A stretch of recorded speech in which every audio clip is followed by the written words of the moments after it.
Woke up early, sun shining bright. Got the flag, got the fight. Ready for the big game today. College football fever. Yeah. Dugouts packed, the crowd's alive. Cheerleaders spinning, waving flags.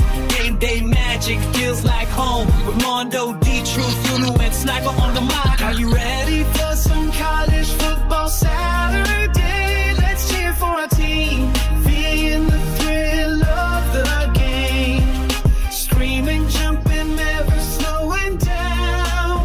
Together we're unstoppable. Can't you feel the fun? Marching band, drums rolling out, tailgating, burgers cooking good. The field's lit, the energy's high. We're ready, let's make history. Coach is yelling, players running fast. From Texas to Notre Dame, Georgia, Clemson, USC, Tennessee, BAMA to Ohio State, defending their crown.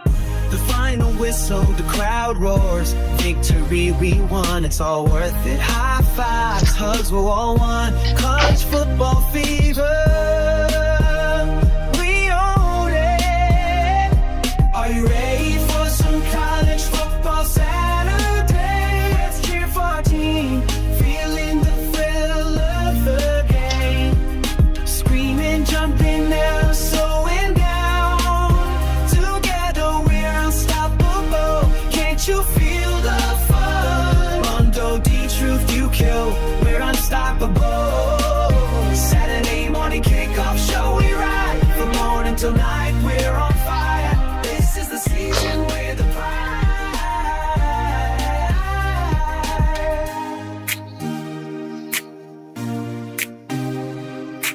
Good morning, good morning, good morning, everyone. Good morning and welcome to the Saturday morning live kickoff show. I'm your host, Amondo Black. Got my co-host here with me, Sniper, D-Truth. Big day in college football today, huge day in college football today. Got some teams that have a chance to actually clinch a playoff spot. Several teams have a chance to clinch the playoff spot. You see it there in the ticker, the names of the teams that have a chance to clinch playoff spots. Last night, two teams were eliminated. Minnesota gone, eliminated, officially eliminated by Oregon. They were destroyed by Oregon 42-13. Dante Moore throwing for over 300 yards passing last night. It was the Dante Moore, Kenyon Sadiq show last night. And Noah Whittington, what can you say? The three-headed monster of Oregon was just too much for Minnesota last night. And Clemson, uh, I hate to see games end like that. Field goal kickers, listen, you got one job to do. One job to do. The kicker, uh, Louisville's kicker, Cooper Renvier, I think that's his name, Cooper Renvier, missed not one, not two, but three kicks last night. And one 50-yarder, one 48-yarder. But the one that really hurt was the extra point that he missed. And Clemson ended up winning the game by 1 point. It's just, you hate to see a team lose like that. And listen, if I'm the coach, if I'm Brom, if I'm Coach Brom, I'm yanking the scholarship. I'm kicking them off the team. Not only should the fans run him off the team and run him out of the University of Louisville, he should be ran out of the city of Louisville. You got one job to do. You ain't got to tackle nobody. You ain't got to block nobody. You ain't got to do. You don't even have to do in the fall camp.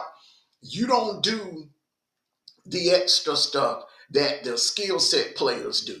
All you do is kick. You go down on the other end of the practice field and you kick all day. That's all you got. Your one job to do, and he failed at that.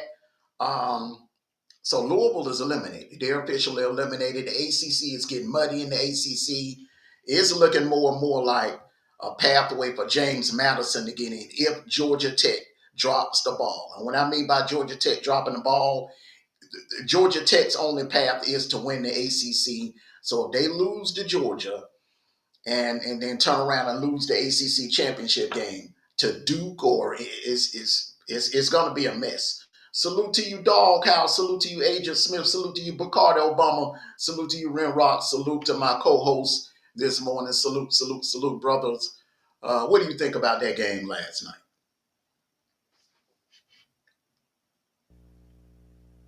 I'm gonna go ahead and say, bro. Yeah, the only job for the kicker is to kick field goals. But guess what? If the team would have played better, if the team, I'm putting it on the whole doggone thing. If the team would have played better, guess what? It wouldn't come down to a field goal. You ain't got to depend on the kicker. If the offense do what they supposed to do, defense do what they supposed to, it don't supposed to come down to a field goal. Because what this is what I feel like about kickers. There's three components to the kicking game, right? The snapper, the holder, and the kicker, right? Mm-hmm. And we know some kickers that they are good. Even good kickers miss field goal, right? But if the Mm-hmm. offense would have did what they supposed to do, it shouldn't have came down to field goals, right? Extra point, yeah, I've seen kicker miss extra point, so that is inexcusable. But kicking field goals, offense, yeah, kickers supposed to bail you out, right? I feel like sometimes kickers bail the offense out when they win ball games because the offense ain't doing what they're supposed to do. Think about that LSU and Alabama game years ago, 9-6. Number field goals in that game. See what I'm saying? So Mm-hmm. it's like uh, we could blame it on the kicker. We could also blame it on the offense. See what I'm saying? We can blame it on the coaches. It's three blames to go there. Feel what I'm saying? Offensive coordinator and Mm-hmm. the head coach would have been better. Guess what? He wouldn't have to try to kick no field goal. But Mm-hmm. like I said, the kicker job is only is to kick field goals, but its mechanics goes into it. Nobody, hardly can kick like that. Kick field goals. If anybody can kick field goals, everybody be kicking field goals. You know what I'm saying? So I look like this right here. Louisville, well, put it away. Clemson help somebody out in the ACC. Put it that way. Duke. If Duke upsets Virginia today, it's really, to be honest with you, man. James Madison fans are somewhere smiling and celebrating and crossing their fingers because James Madison is only have one loss. and they can become that fifth. The Sun Belt champion can become that fifth highest ranked conference champion. It's going to be a mess, man. Let me read Russell Red's comment here real quick. Shout out to Mondo D Truth and Hayden Ass Sniper. Here we go. Shots fired already. What it do, players? Y'all know who getting upset today. It's them dogs, horns. Up, we kicking ass today. Hey man. Hey, you good at writing checks. Let's just make sure that your team can be able to cash it tonight, because that's going to be a tall order, brother. I don't listen. You can listen to all the ESPN hype that you want to listen to, bro, because they've been disrespecting the hell out of Georgia all week, bro. And you better believe them dogs going to have a chip on their shoulder tonight because of all the disrespect. No mention of Gunner, no acknowledgement of that defense, Quintavious Johnson, that freshman that's playing out of his mind. No mention of Nate Frazier, almost rushing for 200 yards. If Kirby wouldn't have pulled him out the game, Nate Frazier could have easily had over 200 yards. And that's the same Mississippi State defense that shut Texas down for 3.5 quarters. Let's not forget that, but we're going to get into all of that. Sniper made a huge announcement last night in the Wolf Den. And I didn't really believe it at first, but it is coming out this morning. Sniper, you there, brother? No, I think he had to step away, so I'm gonna go ahead and do the announcement. And this is coming out of Oxford and Gainesville. Salute to you, King on 30. This is coming out of Oxford and Gainesville. It's almost a done deal. It's so close, this close to being a done deal, to the point where they're pretty much announcing a press conference for tomorrow afternoon in Gainesville, announcing Lane Kiffin as the next head coach. This is why, and I know me and Sniper have been on opposite sides of this NIL thing and transfer thing. This is the reason why, D-Truth, I don't get upset when these kids decide to transfer, go to a situation that's better for them, because the coaches has been doing it for years. And this right here, in my opinion, and I understand what I'm hearing, D-Truth, you're not going to believe the numbers. I'm hearing somewhere between 13.5 and 14 million is what's going to be his salary. That's crazy for a coach that's never won, never been to a playoff, never won a national title, never won a conference title. But before we even get to that, right? Okay. Let's look at the situation they're in right now, right? Got a chance to make the playoffs, right? Got a chance to make the playoff. Ranked number 7. And especially some of the kids, the freshmen, sophomores, and juniors, and junior transfers. You know what I'm saying? What could that going to do to them? What is the Ole Miss football team going to look like if he goes to Florida? Well, some of the players going with him, or some of the players going to just say, "Oh, he leaving. We're not even trying to make the playoffs." I think it's the backup, Austin, the backup. He's definitely gonna go to Florida, because Lagway is already talking about Florida. Russell Reed, Florida. It's pretty much set in stone, and this is coming from some valuable sources. Salute to you, OPP. They'll get the backup from Ole Miss. He'll probably follow Lane Kiffin to Florida. Lagway is entering the transfer portal. I knew something was brewing when I heard that on Wednesday that Lagway may be entering the transfer portal. So I don't know what's going to happen with Vaughn. I'm hearing that Kirby would like to have Vaughn at Georgia. So now the defensive players, I would imagine half of the defense will transfer out of Florida. You're going to have a seismic shift going on, but no one, as far as for Ole Miss, no one is making a move on the Ole Miss side until after the playoffs because they can clinch tonight against Florida. They can go ahead and punch their ticket to the playoffs. I see Lane Kiffin maybe doing what Kirby did and accepting tomorrow, but accepting the job tomorrow, but he'll probably he'll probably stay with the team throughout the duration of the playoffs. He'll do some recruiting during the break, during the holiday break, in between the SEC championship week and the playoffs. At the start of the playoffs, he'll probably do a little recruiting here and there in between there. But it's pretty much done. I don't agree with it. I know the money is good, but sometimes all money is not good. All money ain't good money. You But know. but but you understand what I was saying. Some of the players might decide to stay. Okay, I can't hit Case because Lane Kiffin, and I got to attach to the school, the fans, and all that stuff. And he up and leave, and some of the players might say, "And he leaving. Why try to make the playoff?" And then if we go recruiting, what school he gonna recruit for? Especially if he's still with Ole Mm-hmm. Miss. You see what I'm saying? And that's Mm-hmm. what the two schools got to look at. Who is he recruiting for? Is he recruiting for the Rebels or are he recruiting for the Gators? Well, if he's accepting the job tomorrow and he's putting his John Hancock on some contracts tomorrow, um, he's definitely going to be recruiting for Florida. But the problem for Florida is they're going to go through what we went through when we hired Kirby in December of 2015. Mute your mic up, bro. Mute your mic up, Mike.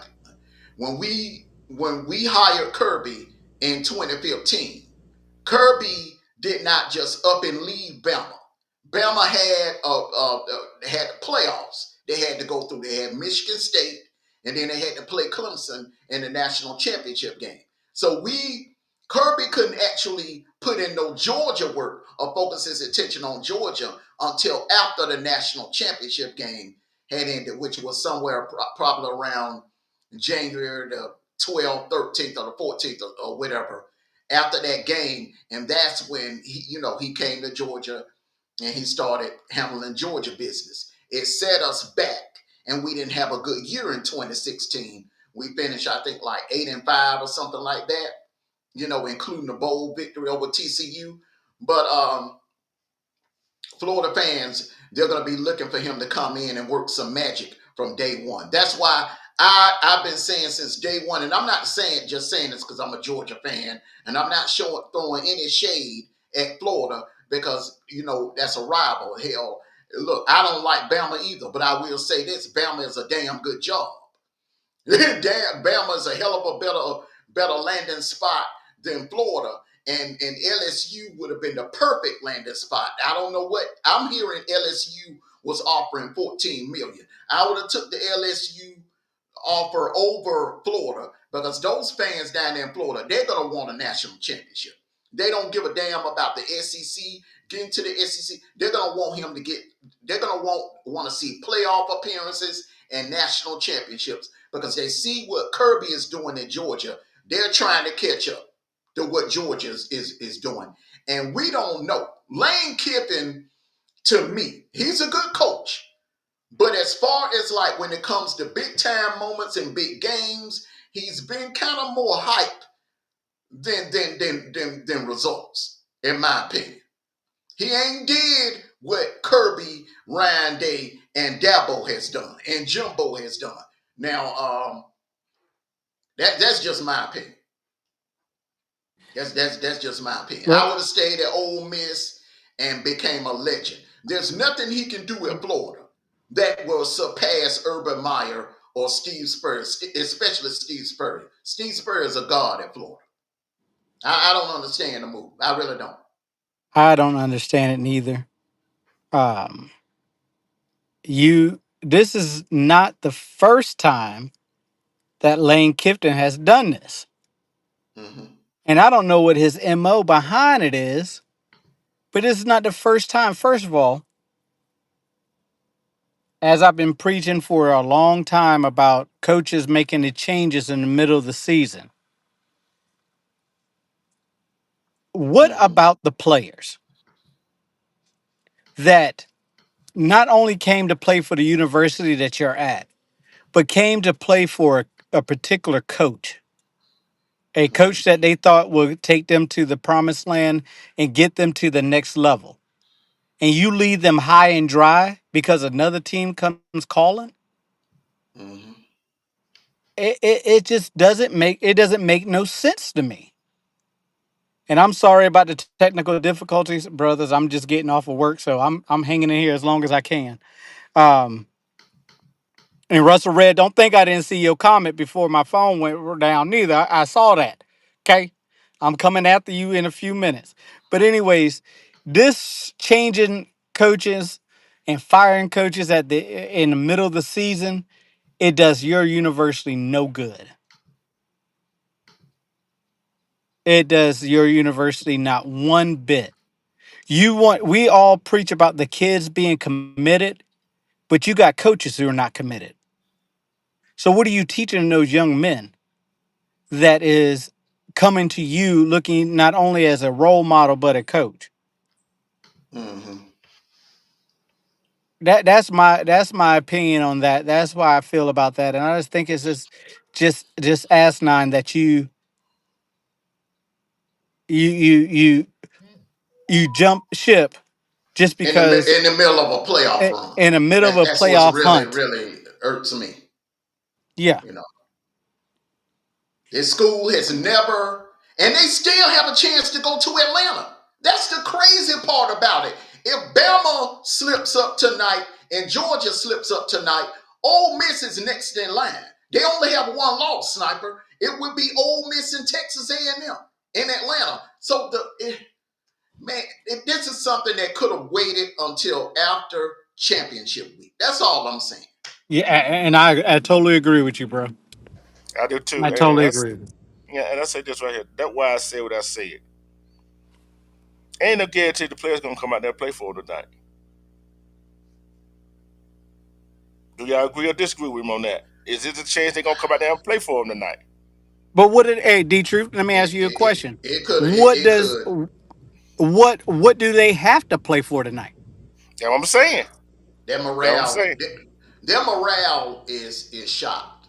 I'm telling you, man. I'm listen. I played. We all played the game before, and I will never forget, man, when the rumors came out that my high school coach was leaving.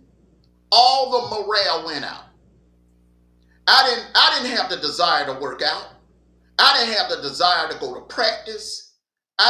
I just, my mind and my heart wasn't in it because I've gotten, look, man, it ain't just the fact that he was a good coach, but you get attached to them. They become like a head football coaches become somewhat like a second father figure to you. You understand what I'm saying? You just don't understand the magnitude that this puts on these kids mentally. When he don't understand what he's done. This is something that should have never been leaked before this game. This is something that could have waited until after championship week because they have so much in front of them. So much in front of them. I've said it before, I've said it again. I still feel this way. Ole Miss could get in the playoffs and make some serious noise in the playoffs. But I don't know, man. Their morale is going to be shot. WTP for life. It sure looks that way. It definitely looks that way. So, on that note, man, we're going to go ahead and go on into our Q and A's. Um, my heart goes out to Ole Miss fans, man, because they're having a season of a lifetime. Those people could live. Those people could live to be 100 years, man, and they may not never see a season like this again, bro. Oh, I'm for real. Hey, it's just like that season when Ole Miss and Mississippi State were ranked 1 and 2. Yeah, man, that was 11 years ago. That's That's what what I'm I'm saying. saying, man. It don't happen too often. It ain't like they like Alabama, Georgia, or Auburn, or LSU. Well, you'll take 3 or 4 years off and then be back in the mix, in the playoff mix, man. Ole Miss ain't got it like that. they ain't got it like that, man. But this gonna lead me into the next question, and I'm gonna start this one off with you, D Truth, man.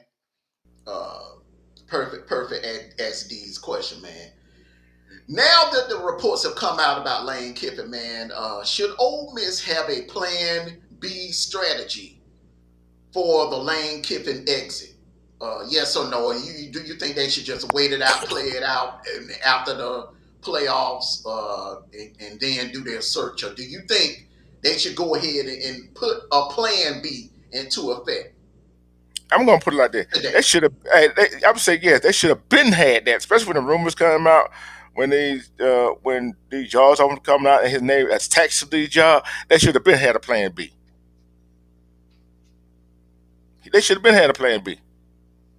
Now, with that being said, in your opinion, who would that Plan B be? Who? Give me a name. The I first don't one know. because they got to move fast now. They got I to don't move know. fast now. Look, I'm like this. I don't know the name who you should got, but they should have had a plan B. They should have had some list of coaches ready who they wanted to interview and hire. You see what I'm saying? Mm-hmm. Because this ain't the first time Lane Kiffin name came up at Florida, right? For Florida, he name came up Mm-hmm. for other coaching jobs, didn't it? Mm-hmm. Penn State Mm-hmm. and Penn State fired they coach way before Florida, so they should have been had a plan B. It ain't Mm-hmm. like this. It ain't like this. Gonna be a shock to the old Mm-hmm. administration of boosters and fans. It should have been a shock. They should have been. They should have been ahead of the game. So now it's getting late. Put it like the old folks used to say, getting late in the evening now. Now who you gonna try to find? Because it's so Penn State job ain't still ain't they ain't had no coach. Auburn ain't had no coach. UCLA ain't had no coach. You feel what I'm saying? This are Mm-hmm. attractive jobs. So who you gonna get? Come on. Uh, I'm gonna say it like this, brother. Okay, they have a squad now. If you look at the last 5 years, okay, Ole Miss has had way more success than Florida. Okay, in recruiting and results on the football field. Okay, you don't want to lose that right now.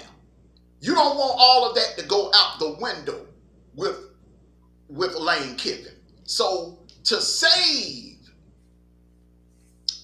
that recruiting, that recruit to keep just to remain on that recruiting level that Ole Miss has been on, I'm going after a big name. I'm going to get. I'm calling Jimbo. I'm on the phone. If I'm the Ole Miss AD, I'm on the phone with Jimbo Fisher right now, ASAP. And the thing about it, here's the thing about it now, D Truth. You can get Jimbo cheap. You ain't paying nowhere near what Texas A&M paid them for. You're gonna get them cheap. You can get them somewhere between 4 or 5 million. Jimbo, a proven coach that has beaten Nick Saban multiple times in his prime, a proven head coach that have won conference championships, a proven head coach that has won a national title. I'm going after Jimbo. I'm going after Jimbo. I'm not wasting any time. Yeah, that's I a good think that's option. a very good option, but Mm-hmm. I'm gonna give you another name. No one names that's been traveling around college football for a while. John Gruden. And the reason why I say that, he's a defensive guru. Ole Miss got the defensive players. He can find himself an offensive coordinator, but John Gruden, it looked like he's itching to get back into coaching. And I think he'll be a better fit than the names out there. I just seen an alert that Virginia Tech is going after James Franklin. So that name might be off the table. But I think that John Gruden, on my opinion, John Gruden will be a great fix. He can change those boys into men real quick. He's already won a Super Bowl. So what more can he do than win a national championship with a team that has the players to it?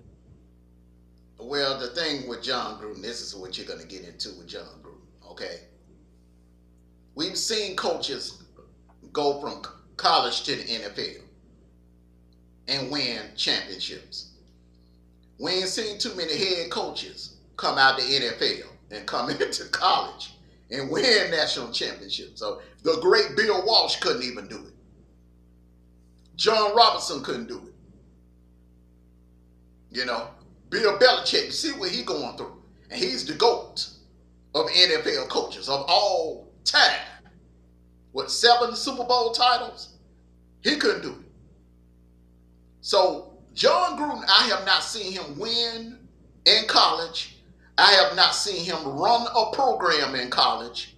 I have not seen, and you talk about jumping right into the frying pan into an SEC walk and going against the likes of Kirby and Lane Kiffin, and ain't no telling who LSU gonna bring in. And Kalen DeBoer, you talking about going against all of that? Nah, I'm getting a coach that did it on the college level, a proven coach that has done it on the college level. I'm telling you, Jimbo, Ed Orgeron, hell, I would consider Les Miles over John Gruden because he's done it in the SEC on a college level. He's done it before. Hell, what's your man named D-True? The offensive guru? Gus. I would consider him. You need somebody that you know that has ran a program in the SEC that can recruit on the SEC level and that has won championships on the SEC level. That's all I'm saying, brother. Okay. I'm gonna ask this question right here. Okay. Bill Belichick, yeah, come from the NFL to college is a little different. But look where Bill Belichick at, North Carolina. Who want to go? North Carolina is traditionally what? A basketball school, right? So, that being said and done, Ole Miss is a different animal than North Carolina. See what I'm saying? And the name John Gruden it itself might draw recruits. Not saying can't do it. Of course, it probably won't matter what coach they get at Ole Miss. They probably won't have a season like they having this year. Let's put it that way. I'm calling. I said what I said. All y'all Ole Miss fans that don't like what I just said it. That would be a project. Because we don't Yeah, know. We haven't seen him do it on this level. That would yeah. be a project. That's all I'm saying. That would be a project, and you don't have time to be experimenting. You got 5-star recruits. You got recruits lined up for 2026. You know, you don't want to lose them. So you want to bring someone in. Good morning, 225 girl. Happy Saturday to you. You want to bring someone in that's proven and that can jump on the ship and keep the ship floating. You know what I'm saying? You want somebody to come in immediately and keep everything flowing. You want to do what Georgia did Well, the thing about it, we took a chance because Kirby had no coaching experience. And There that's you go. another route. Hold up now. But Kirby, hold up now. But Kirby is different. He was Nick Saban's right hand man. I would rather take a chance in getting a young coordinator, a hungry coordinator that came up in a program that won championships with the program as an assistant before I would go get a dinosaur out of the NFL that won a that won a Super Bowl way before back in the early at the turn of the century. You know what I mean? Let me 2002, ask you brother. this. That was a long time ago, brother. That was a long time ago. Let me let me ask you this. Here's another name for you. You think that you think that Auburn's going to keep Durkin? Yeah, he on the short I list. think Auburn is going to keep Durkin, and Yeah, I really do. Here's You why think I it's think going to make him the Auburn. head coach? Keep. Yes, yeah. sir. Yeah. Okay. I'm t- All right. He Here's that's another name right there. let me speak. he's hot. As I'm far tell as you. assistants, DJ Durkin is hot right now. They Yeah, ain't letting him go, bro. I'm tell you why. The athletic director went to talk to the players, Hmm. and you know when the player talk good about a coach, what usually happens? Hey, Hey, you truth. I just threw the name out there, brother. he ain't going nowhere. He is Yeah. not going nowhere. Hey. But but you know what you know what they say. Money talks. Yeah, but Durkin is one of them guys that strike me out as big on loyalty. One thing we know about Lane Kiffin is not big on loyalty. He follows the money. He's been chasing the bag his entire coaching career. Left Oakland, went to Tennessee, left Tennessee. Hell, the season wasn't even over. And they were playing Vanderbilt, and at halftime he was announcing he was going to USC. Left Tennessee, went to USC, then got fired from USC, went to BAMA when nobody wanted to fool with him. He was begging for coaching jobs. Then Florida Atlantic give him a chance. He go down there, have some success down there. Then he leave and jump ship and go to Ole Miss. And now that he done built up a name at Ole Miss, and then he at the top of the food chain as far as like hot young head coaches. Now he's jumping ship, leaving Ole Miss and going down to Florida. Look, man, Ole Miss fans, and my heart goes out to them. It's a bad situation to be in. They should have saw this coming miles away. But Yeah, yeah, but the smart thing, Jimbo ain't doing nothing right now. The man is still young. He's not old. He's still young. And I would be on the phone with him right now. Jimbo, I think you could get, man, throw 7 at him. Throw 7 at him. He will come to Oxford. He won't yeah. hesitate. But you know what? Yeah, I see Jimbo, but I don't see him. I'm tell you the reason why. All them recruits, all the number one class he had at Texas didn't do nothing with it. You see what I'm saying? Can he get them over the hump? He couldn't get Texas A&M over the hump. You see what I'm saying? Okay.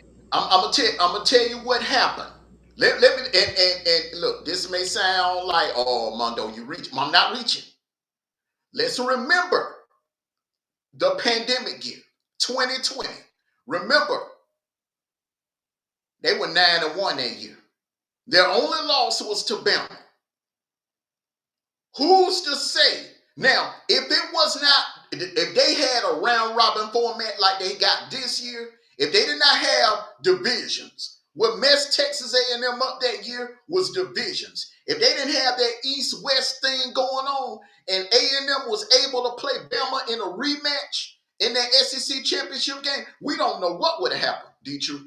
We have no idea. So that's that year right there. The Aggies were loaded, bro. Their overall record was 10-1 because they blew out North Carolina in the Orange Bowl.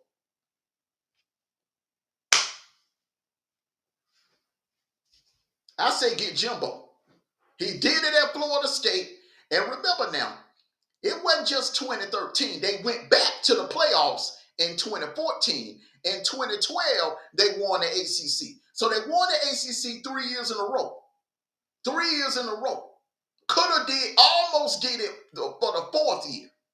So, hey, look, man, Jimbo is a proven winner. A lot of people don't like him. Can he be an asshole? Yes. Is he an asshole? Yes. But the man knows his X's and O's, and on the he's won on the SEC level. He's won a national title. He's won multiple conference championships. I would take a chance with him before I would take a chance with someone out in the NFL that ain't never did it on this stage. That's all I'm saying.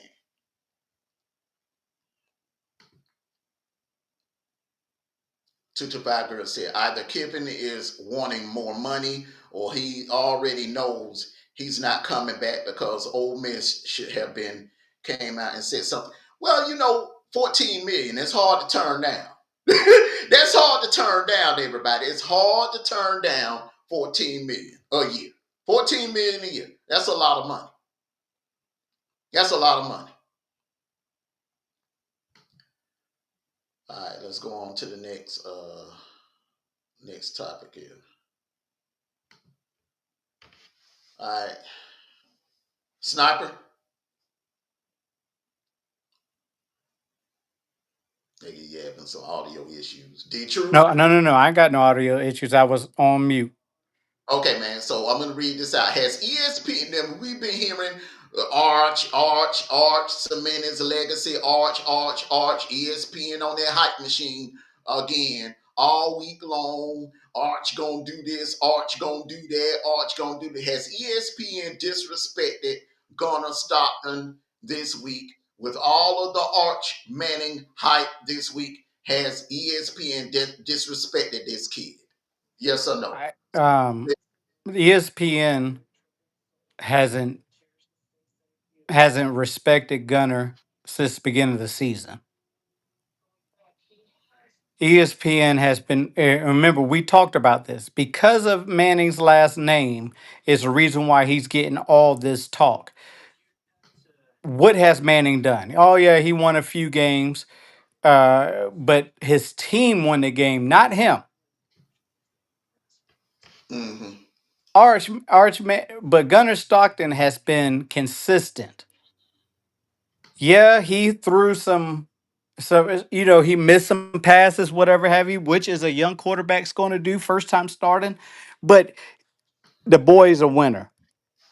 He puts the team on his back and win. Yes, sir. He's been doing it all season long. When we're down those 14 points, them 13 points at the halftime, Gunnar Stockton puts the team on his back and he does what he had to do. He put people in places to win. So yes, you know what? It's the same thing, and no disrespect to the Bamas of the past, but it's the same thing that everybody talks about one person or one team, and forgetting about a team that is dominating from start to finish. So the answer to your question, yes, Gunnar Stockton has been disrespected by ESPN, but we're accustomed to it, and he's accustomed to it, but he doesn't hear it because he's all about his team and he's all about his program and how he's going to figure out a way to help this team be successful every weekend. Let me read this comment. Russell Red just said, salute to Arch Manning. We whooping ass and Gunnar Stockton looks like a running back. Russell Red, that sounds good. But when you look at the numbers, both Arch and Gunnar, they're the second leading rusher on both of their teams. Garner's the second leading rusher for Georgia and on the season so far. And I think Nate Frazier may have overtook Garner after last week. But going into last week, Garner Stockton was the second leading rusher behind Chauncey Bowens. And Arch is your second lead rusher. He's behind Wisner right now. Yes, sir. So they're both known for running. Listen, They're both known for being mobile quarter, which ain't nothing wrong with that. Ain't nothing wrong with that, bro. That'll get you in the NFL in today's world. Hey, listen, and Russell Red, listen, bro. Yes, I will say it. I despise Texas. You know why? Because they're an SEC and they're not Georgia. I give credit when credit is due, but guess what? Texas hasn't shown me nothing yet. Well, So, I'm gonna be honest. I despise Florida, Alabama, and Georgia Tech. Texas irritates me. They irritate me. Oklahoma irritates me. You know why? Because I don't like outsiders. It's like you got a cookout going on, sniper. Imagine you got a good cookout going on in your backyard, food smelling, steak aroma in the air. You got your shish kebabs on the grill and everything. You got your people. You got the Wolfpack crew. Everybody having fun. You got a table over here. They playing bones, and you got another another table over here. They playing spades. Then you got the dudes over there in the corner. They shooting craps.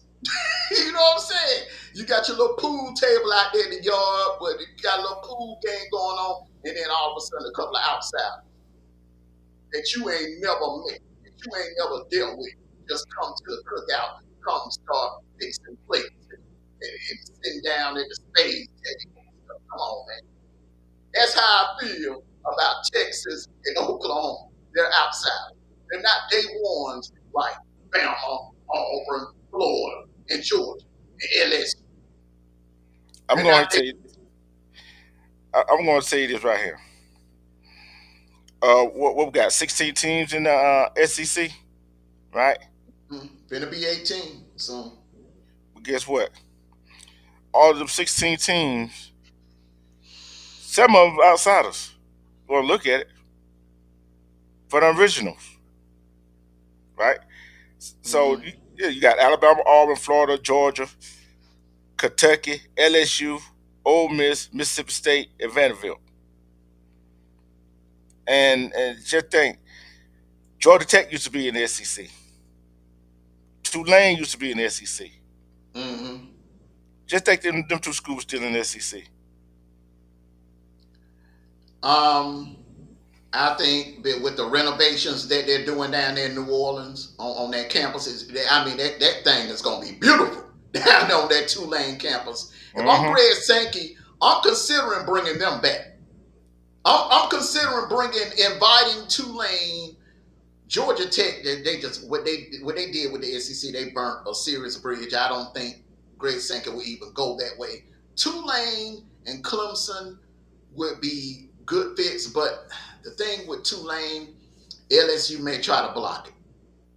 LSU may try to block that because right now LSU has the entire state of Louisiana to themselves. But Greg Sankey is going to have to add some more teams because this cannibalizing teams cannibalizing each other out of the playoffs, man, they're going to have to do what the Big Ten did and just load up the conference. That way, you don't have Georgia and Bama playing each other every year. You don't have Georgia and Texas playing each other every year. You don't have Oklahoma and Auburn playing each other every year. You understand what I'm saying? You got to kind of do what the Big Ten is doing. You know, with Indiana, Ohio State, where it's going to be some years where they won't see each other. It's going to be some years where Oregon and Ohio State don't see each other. They're going to have to do it like that. Let me read this comment by 225 Girl. She said, let's be honest, the dogs are the redheaded stepchild of the SEC, and in the eyes of ESPN, you would have thought Georgia made personal enemies with some people. And I agree with you, 225 Girl, but you know who's getting it worse? Vanderbilt, Texas A&M, Auburn, getting no love. I remember the year when Auburn and Florida State played each other in the Rose Bowl. But for the week leading up to that BCS championship game, all the talk was about Florida State and Jameis Winston. Yep. That's all they talked about. Yeah. You would think the hell, if you weren't paying attention, you wouldn't know who the opponent was. They barely mentioned Auburn. Yeah. And to add on to that, and guess what? And Trey Mason was having a hell of a year that year. Mm-hmm. Yeah. Finished what number 2 or 3 in the Yeah, Heisman race. yeah. So it's like if D team and them team and I'm gonna say put it like this. Like Sniper said, and we have said before, only Archman is getting the publicity he is getting is cause of the name. That's all. Cause of the name. Is it the disrespecting Gunner Stockton? Maybe. But guess what? Both of them got a chance to prove what their worth is in this game today. That's the thing right there. They hey, gonna stop them. That's the thing, sniper. D Troop just hit it on the nail, man. He just hit it on the nail, man. Let me give you a little something, bro. Let me give you let me give you a little something. Hey,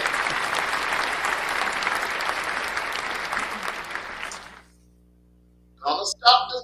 If you listening to what my brother just said, you gotta go out there tonight and shut them up.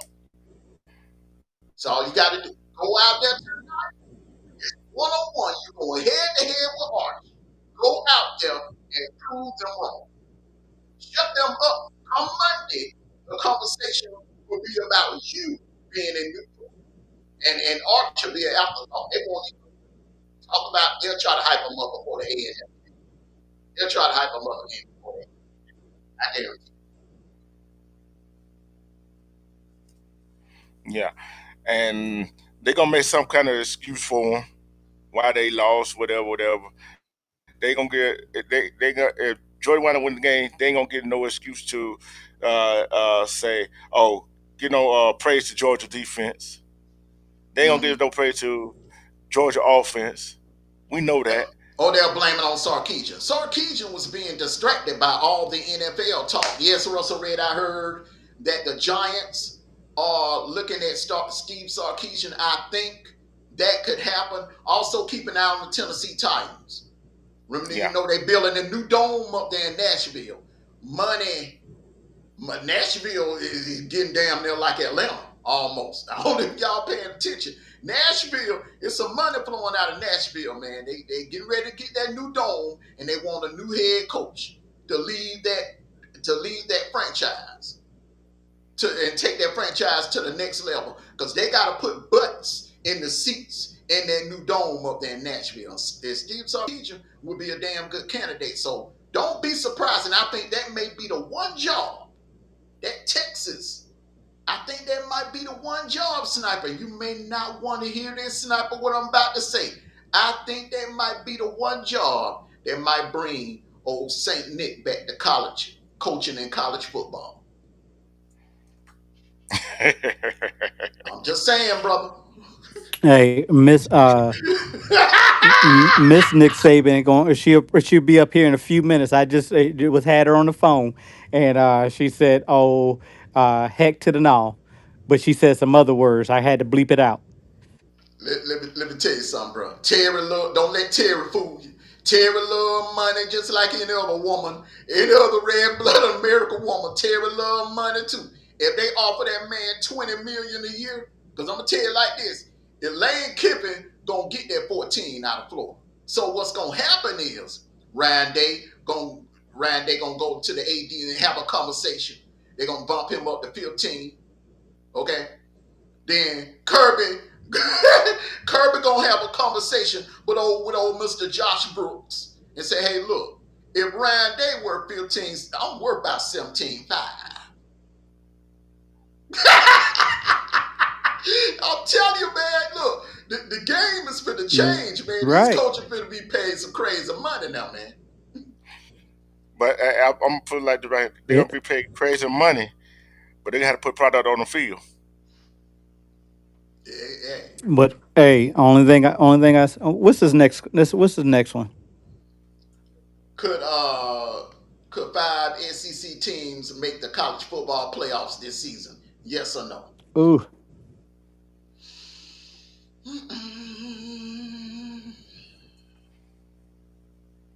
I'm gonna Think say long and no. hard now. Think long and hard, man.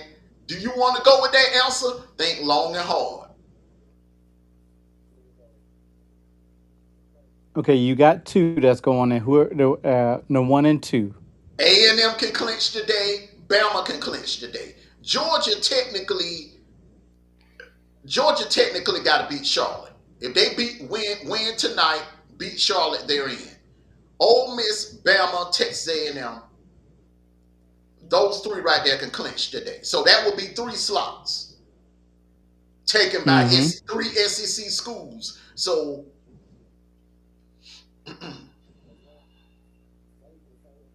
Now I'm going down the list now. I'm gonna go ahead and say no. I'm gonna tell you why I said no. Bama, Bama beat Oklahoma. That's three losses for Oklahoma they overall. gone. Bet Oklahoma be gone. You right. Georgia beat Georgia beat Texas. That's three losses for them. And Hey, they gone. nope, Uh, Yeah, yeah, yeah, nope, they They beat. no I'm gonna tell you why. sir, No, no, no. Hold on, hold on. They Tick. they got three losses. They got three losses. You see what I'm Uh-huh. saying? That they beat that third loss. Uh-huh. And look who if Vanderbilt win, say Vanderbilt win out, we might get four teams in there. That'll be five. If Vanderbilt That'd be can, four. That'd be four. that'll A and be M, look, hold on. Hold on. Bama, That'll be A and M, Bama, Georgia. A&M, Ole Miss, Yeah, Georgia, then Vanderbilt. That would be five. You've already answered my question, man. yeah. But put it away. But it's still, there ain't no guarantee Vanderbilt gonna get in too. You see what I'm All right. saying? Here's the scenario. Here's the pathway. Here's the more likely pathway. Bama clinch, A&M clinch, Ole Miss clinch. So that's three slots already gone, taken by SEC schools. Okay, Georgia take care of business tonight against Texas. All right, Texas lose. They'll be down to three losses, but they go to Austin in 2 weeks and upset A&M. Okay, so that's gonna knock Notre Dame out. Cause guess who Notre Dame? Guess who Notre Dame lost to? The Aggies. And then it's go now, even though Vanderbilt will be 10-2. Okay, let's say they beat Tennessee and look good doing it. They'll be 10-2. Guess what? Texas beat them head to head, bro. Texas could get in at 9-3, sir. Yes, sir. It's a straw. If they lose tonight, they can beat A&M, which they own A&M, especially in Austin. You know this, did you? They own Texas A&M. And by that time, Texas A&M gonna be unclinched. They won't have nothing to play for. Who's to say that the Aggies won't do a little load management? Who's to say that Greg Sankey don't get on the phone with Sarkeesian and be like, hey, all right, y'all already in. Y'all 11-0. You gonna get a bye. You going to Atlanta. We need that fifth SEC school in. Huh? Huh? Huh? Come on now. I don't know, bro. Because I'm looking at the other people's schedules, right? It's a lot that they got to happen. You know what I'm saying? There's a whole lot of teams out there with one loss, especially in the ACC, right? They kind of like the SEC and the Big Ten right now. It all jumped up right now. You feel what I'm saying? So we got to see what's gonna play out. There's a whole lot got to happen. Where the pressure gets to some of these teams, we're gonna find out, aren't we? Well, the thing is, and this is what I was trying to tell you last year, Sniper. You there, Sniper? Yeah, I'm still here. I'm still here. All right. Let's talk about this championship thing. This championship game thing. We ain't had this conversation in 2025. We had it a lot in 2023, and we definitely had it a lot last year. You wouldn't budge. Let me tell you what's getting ready to happen. Now that we getting ready to go to 16 team format, that championship game won't mean a damn thing. You're going to start seeing players do load management. It's going to be like the NBA. You're going to start seeing players get sat down at halftime of the game. You're going to start seeing players come down with phantom injuries and don't dress out. Because the game, I mean, bro, it don't mean a damn thing anymore. Just take like Ohio State, Indiana. Okay, both of them finish undefeated. They go to the Big Ten championship game. The loser, do you know the loser still gonna get a bye in the playoffs? The loser will still get a bye. So why would you go out there playing hard, playing your best players, putting them at risk like we did last year and lost Carson Beck, which probably cost us that win against Notre Dame? Why would you do that? You're gonna start seeing you gonna see it. I'm telling you, it's coming. You're gonna start seeing coaches do low management. I think they in the next 2 years, if you're gonna increase the playoff games, they're gonna have to scratch that championship game, bro. Because it ain't them players ain't gonna go hard in that game. They're gonna be asked to set. They're gonna start. Coaches gonna start sitting their best players down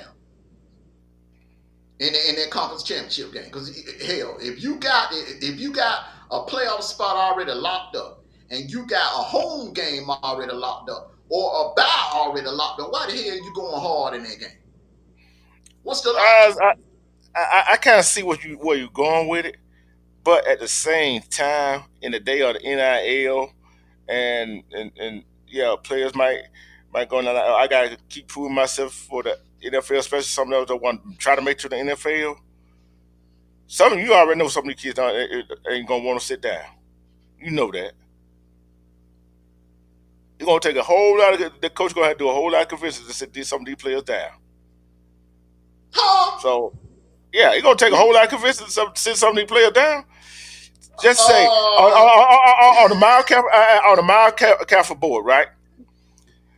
I really don't trust that board anyway because he has some players that shouldn't even No, be I'm on not there. talking about the draft, D Troop. I'm talking about okay. So you that first Saturday in December, you the coach. You done took Auburn to an undefeated season. Y'all 12-0. No matter what happens in Atlanta, you gonna still get a bye in the playoffs. You still getting a bye. Win, lose, draw, you gonna get a bye. It's already set You're still before you talking, but I even can't. kick the ball off. Before you even kick the ball off in the Mercedes-Benz Stadium, they're already saying Auburn got a bye week. Auburn got you in the playoffs and you got a bye in the first round. What is the logic of still playing that championship game?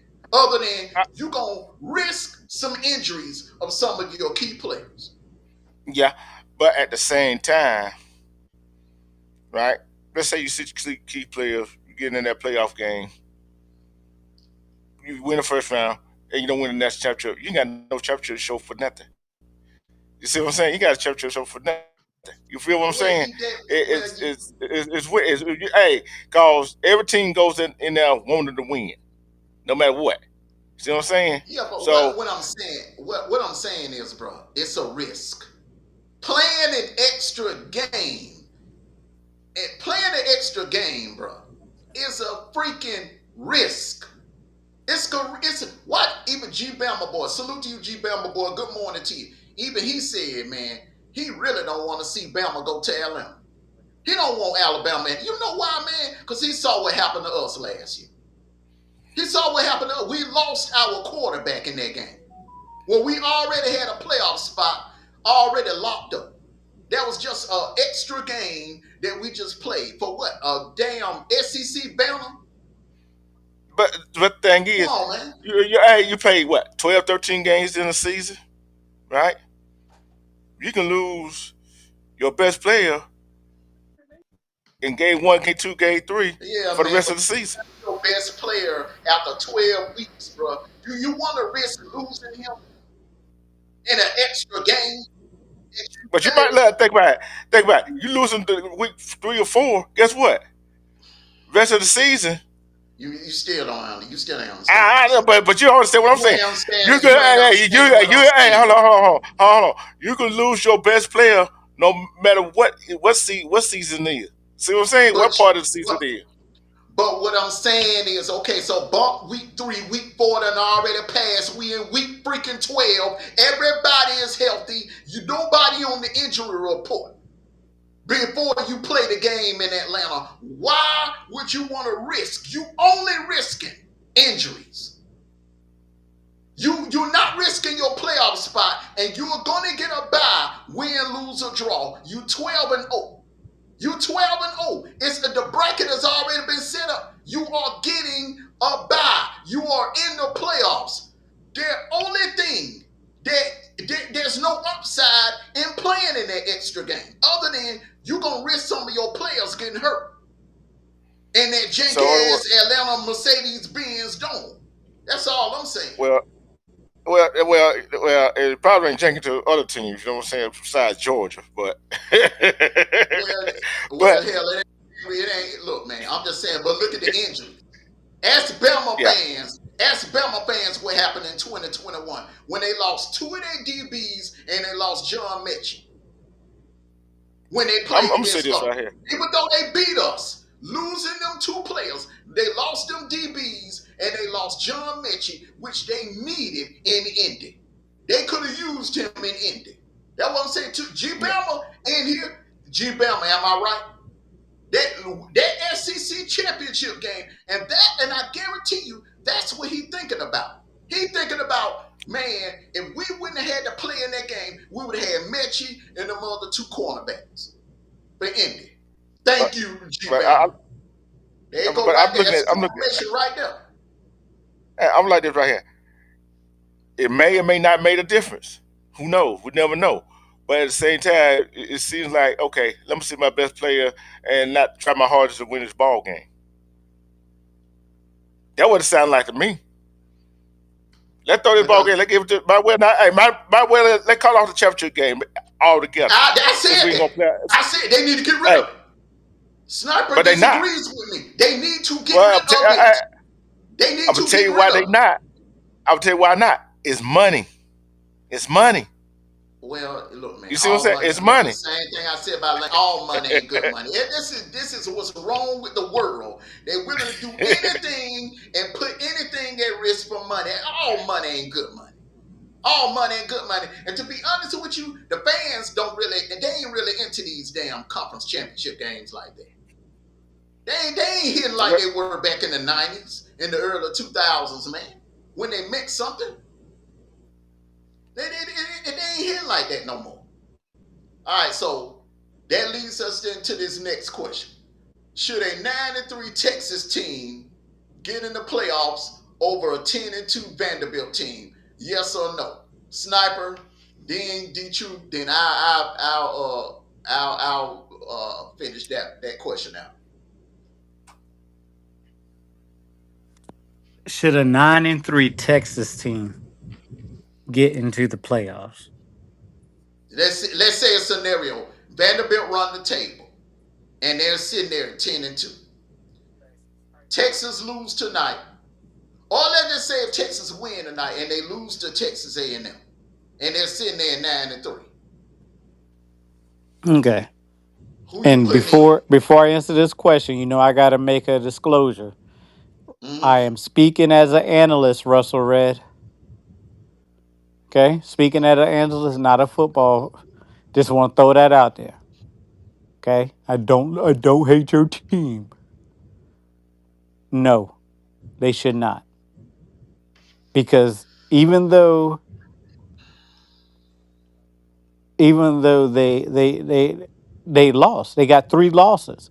Why are we giving a team that has three losses the satisfaction of being in the playoffs when in over a team that won more games than them?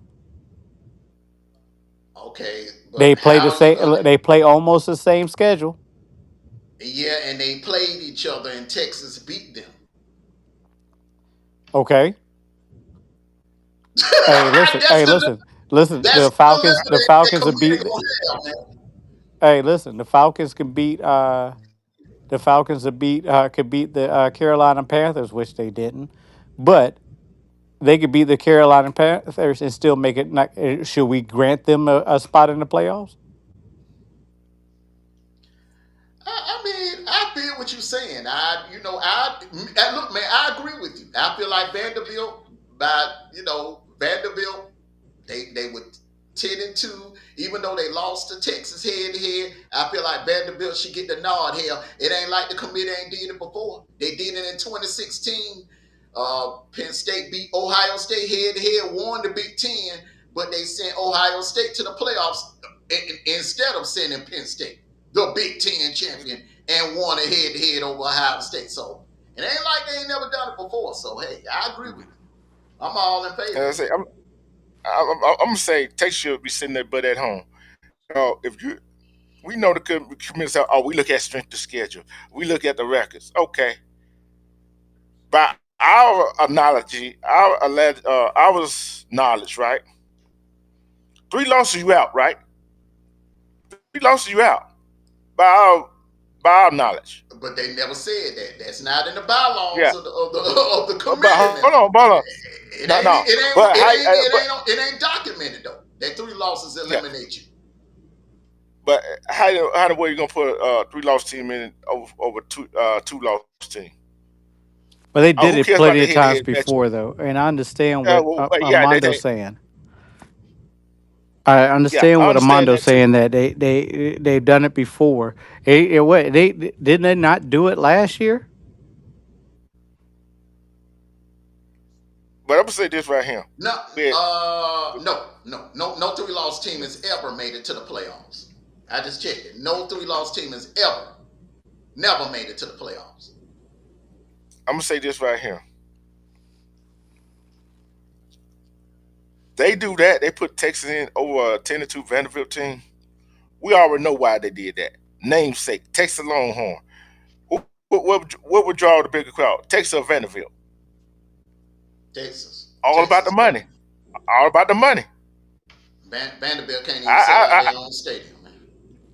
I'm like this right here. From my perspective, our 3 loss team shouldn't even make it to playoff. Shouldn't even get in. I put Vandy in before I put Texas in because of the record. What about Notre That's Dame? just my opinion. What about Notre Dame? Would you put a nine Notre and Dame. three? Would you put a 9-3 Texas team over a 10-2 Notre Dame team? Where Texas beat the team that beat Notre Dame. That's You know another what? pathway I'm for Texas now. yeah. I'm gonna say it like this. I looked at Notre Dame's schedule, especially if we say about records and strength of schedule, right? Notre Dame's strength of schedule is not like Texas. You want to look at it. It's not like Texas. What about Vanderbilt? And Vanderbilt, Notre Dame's strength of schedule is not like Vanderbilt. That's Okay, that that's let strange. me That's strange, ain't it? That's man. strange, ain't it? Hold up before you go forward. Let me ask you a question now. I know. Okay, so I know Notre Dame's signature win this year was against USC. USC has only lost 2 games this year. What's Vanderbilt's signature win this year? Let's see, hold on. They beat LSU when they were ranked, They ain't right? ranked now. They not ranked now. I'm saying, yeah. But I'm telling you, hey, by What's looking their at this, signature by looking at, win? hold What's on. It don't Vanderbilt's matter. It don't signature matter. win? No, Armando, why you hold on. do that to that boy like that? Why you do that to that man like that, But, bruh? but, but hold on, You know my brother. You know I gotta get him, man. You know I Hold gotta on. get him, man. But hold on. Hey, Mondo. But the problem you got is, Notre Dame is independent. They are not in the conference. Only time Notre Dame is in conference during basketball season. That ain't no They don't. rule, little Look, brother. hold on. If I was on the committee, I'm looking at the strength of schedule and look at who Vanderbilt played versus who Notre Dame played. I'm getting the nod of Vanderbilt. But you're Give not me on the, but Vanderbilt. you're not Okay, on the let's committee. yeah, Cause check this out. Hold on. They played Auburn, close game. They played Auburn ain't South ranked. Carolina. They blew out. Now hold on. Listen to the rank. Look at this. Look who the team they played. I ain't talking about ranked or not. Vanderbilt played Auburn. They played South Carolina. They don't play Alabama. They don't play LSU, Missouri, Texas, and they still got Kentucky and Tennessee. You think Notre Dame come in, go to SEC school and beat with either one of them teams? Are we playing football or are Let, we playing let horseshoes? we can't go Hey, hypotheticals. Now hey, this is hold this on. is let me talk for a second, bro. Calm down and take a natural pause. What I'm trying to tell you is, let me explain to you, bro, the bylaws of this committee. Okay, they go by two things. They don't go by could have, should have, or who could beat who, or who They don't can't go by strict to win. schedule either. They're not going. This is what they're going by, brother. This is what they're going by. Who you beat and who you lost to. Now, Notre Dame's signature win. I'm going to do Notre Dame. You do Vanderbilt. Notre Dame's signature win, their best win, was against USC. All right, a team that's currently still alive and ranked to be in the playoffs. And their signature loss, their best loss, was to the number 3 ranked Texas A&M. Now, can you say the same thing about Vanderbilt? Can you say the same thing about Vanderbilt? But still, I put They lost to the tell Notre number Dame. four team. They lost to the number four team in Alabama, and Advantage there's Notre Dame. Go ahead. But and they And Notre lost Dame and beside they won against LSU. and LSU's not Miami, I mean, going. won against They, LSU. they're not going to go by. They're going by what you're ranked now. They're not going by what you were ranked back in September. see, Notre Dame lost to Miami. Only team Notre Dame actually really played Miami. But Miami a little shaky. They played Texas A&M, A&M, and they lost to. Yeah, let me finish. They played it A&M. was a They bad lost. call. It was a bad call that cost Notre Dame. A lot of people feel like a bad call cost Notre Dame, like the same way you Auburn fans feel about us. Notre Dame fans feel about them referees that refereed that game in the rain against Texas A&M that night.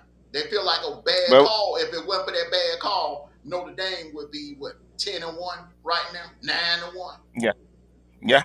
But I'm looking at the rest of the team they played. Boise State ain't the Boise State of old, right? Mm-hmm. Arkansas, Purdue, right? Arkansas, Purdue, NC State, Boston College. They beat the heck out of Navy. They play Navy every year. They got Pitt today. They got Syracuse, and they got Stanford. If you want to go by strength of schedule, like they say they want to go by strength of schedule, okay, let's go by strength of schedule. Look at Notre Dame's strength of schedule compared to Vanderbilt. Although they have played 3 ranked teams, lost to 2 of them, won 1. Vanderbilt's strength of schedule is still stronger than Notre Dame's.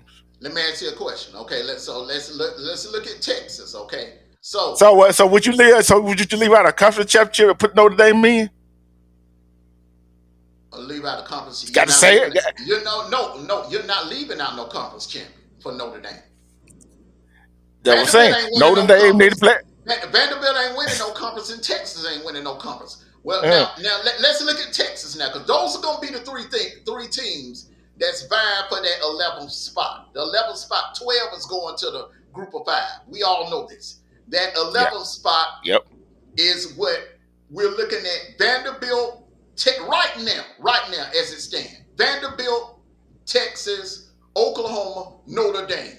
Those are the 4 finalists for that 11th spot. Okay? Now, if Texas win tonight, but they slip up against A&M in 2 weeks, okay? If you look at Texas' strength of record, it's a hell of a lot stronger than that 10-2 Notre Dame. Their best Mm-hmm. loss was against the number 1 ranked Ohio State.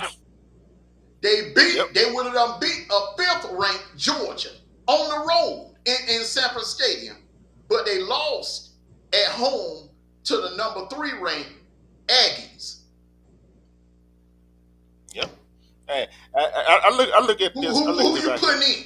Who you putting in? Texas or you out of the 3? You ain't got you. I mean, I'm just saying. I think they may still put Notre Dame in over out of the 3 because of the name brand, but Your name brand. The 9-3 Texas team strength of record, if you look at it as a whole, is much stronger than Notre Dame and Vanderbilt puts together. Now, what could throw a monkey wrench in this whole thing is if Oklahoma upset Bama tonight, because Oklahoma got a hell of a.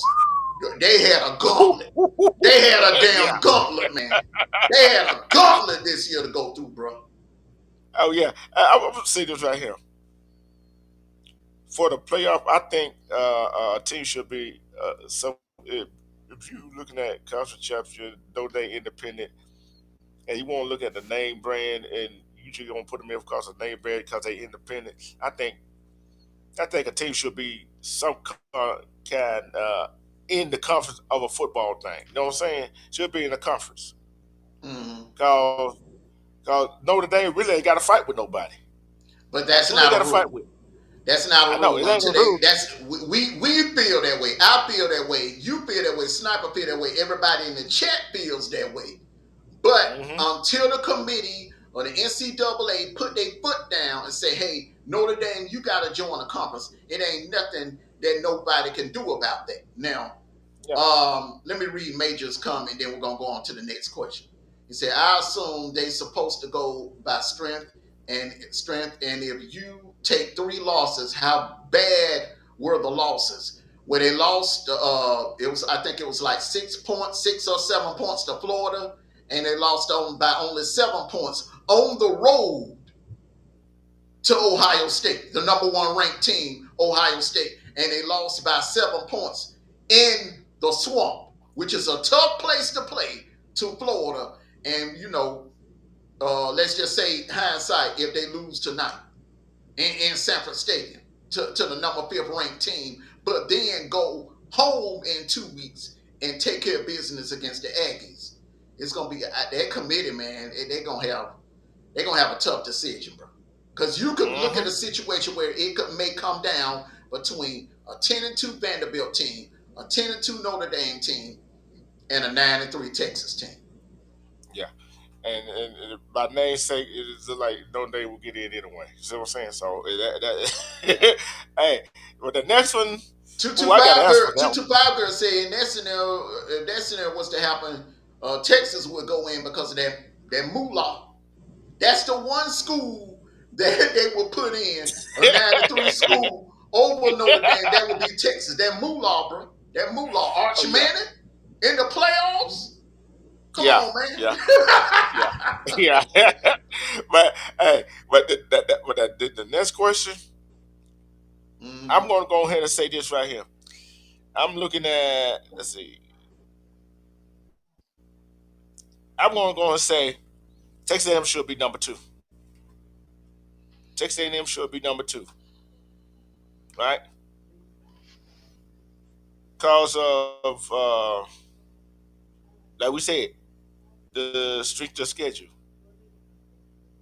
I'd rather have Texas A&M number two, Indiana at number three. Keep it that way. But really, I don't even think Ohio State should be number one. You want to be honest? That might make some Buckeye fan mad. I don't think Ohio State should be number one. It Well, should be Texas A&M number one, Indiana number two. what you think, Sniper? I'm gonna let you go first, and then on this, and then I'll step in after that.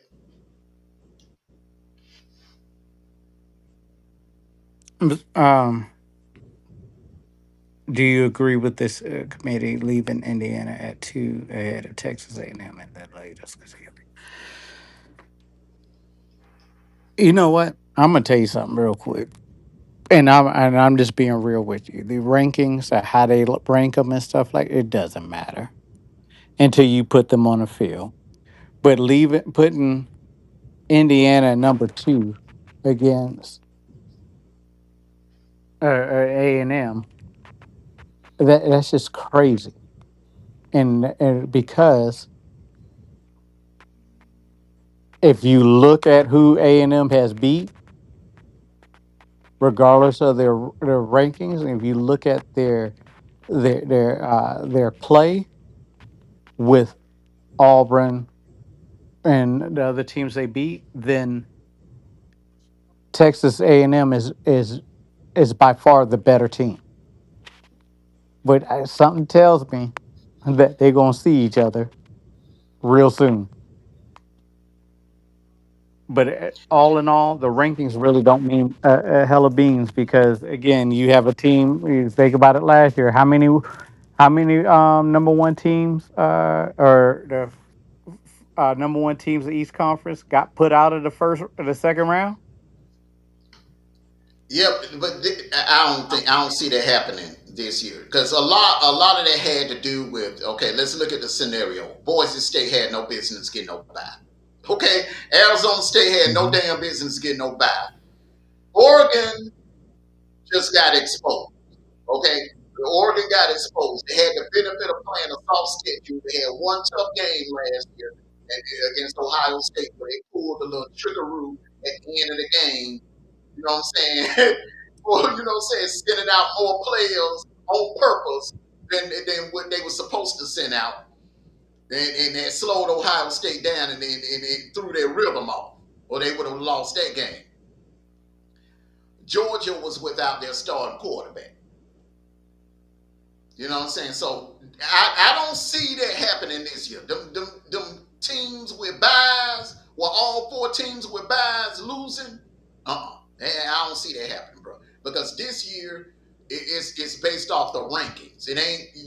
They don't give a damn. The Big 12 champion is not getting an automatic buy. The Group of Five champion ain't getting an automatic buy. They're gonna have to go through the first round. Salute to you, Clarence Banks Jr. They're gonna go through the first round. Yes, sir. All right. Let's I, go.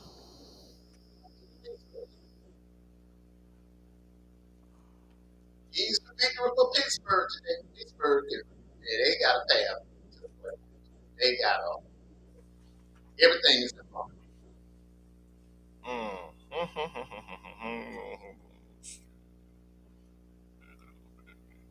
I think Pittsburgh just needs a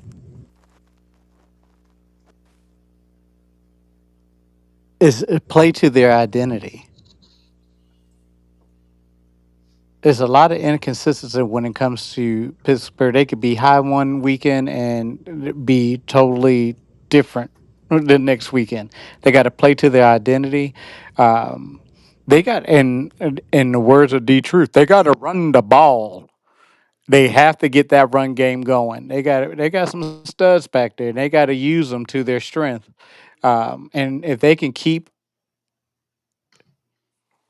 the one first downs, you get 3-4 yards on first downs and converting on second downs and making third downs easier for you, just like we would like every team to do. I think they'd be successful. But my ultimate thing with Pittsburgh is they got to play to their identity and not try to do too much or do too less. Okay, D True. I'm gonna say they gotta play what got them to where they at.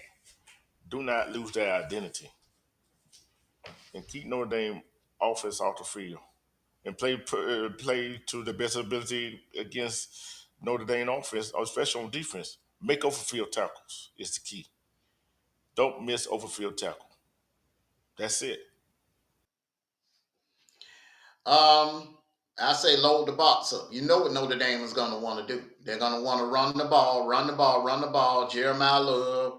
They load the box, load the damn box. I don't understand why teams that play Notre Dame, you know what they're going to do. Their primary goal is to run the ball, load the damn box up, put 7 or 8 men in the damn box.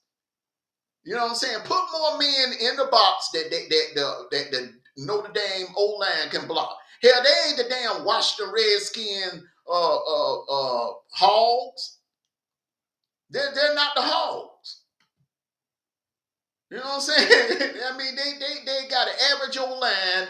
Just load the box. That's all you got to do.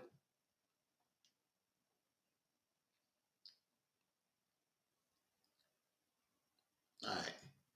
Keys to victory for Notre Dame.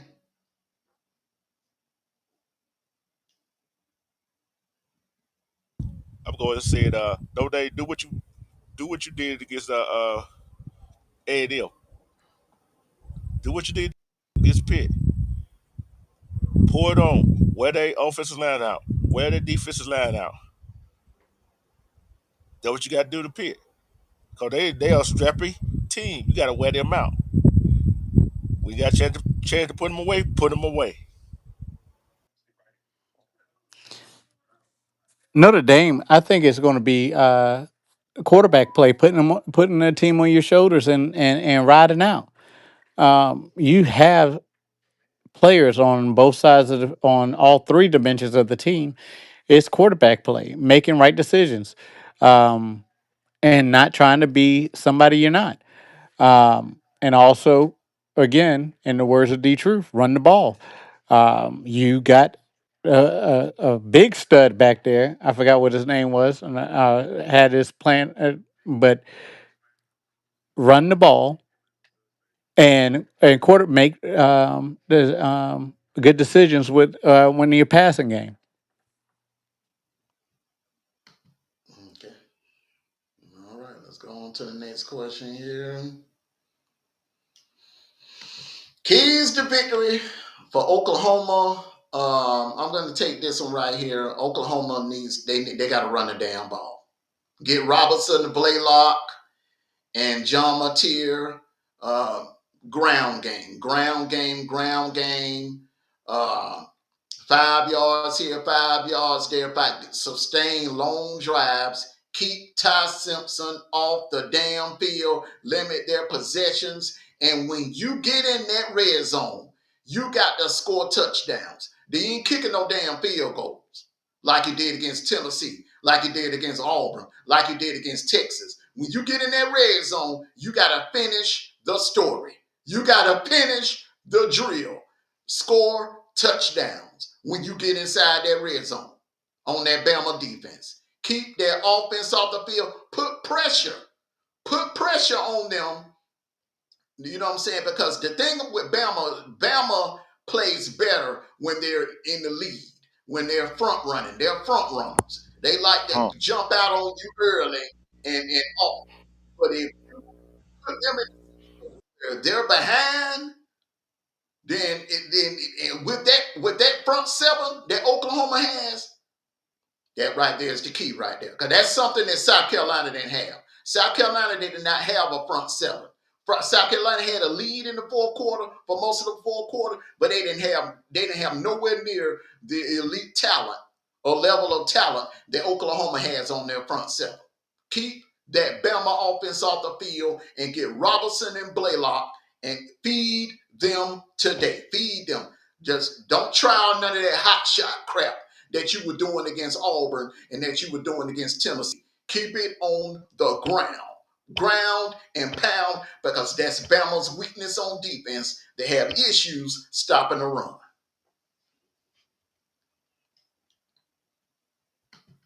I'm gonna agree with you, and I'm gonna say one thing for Oklahoma. Oklahoma, just like Amondo said, I definitely agree. You have to be nipping at Alabama's heels the whole game.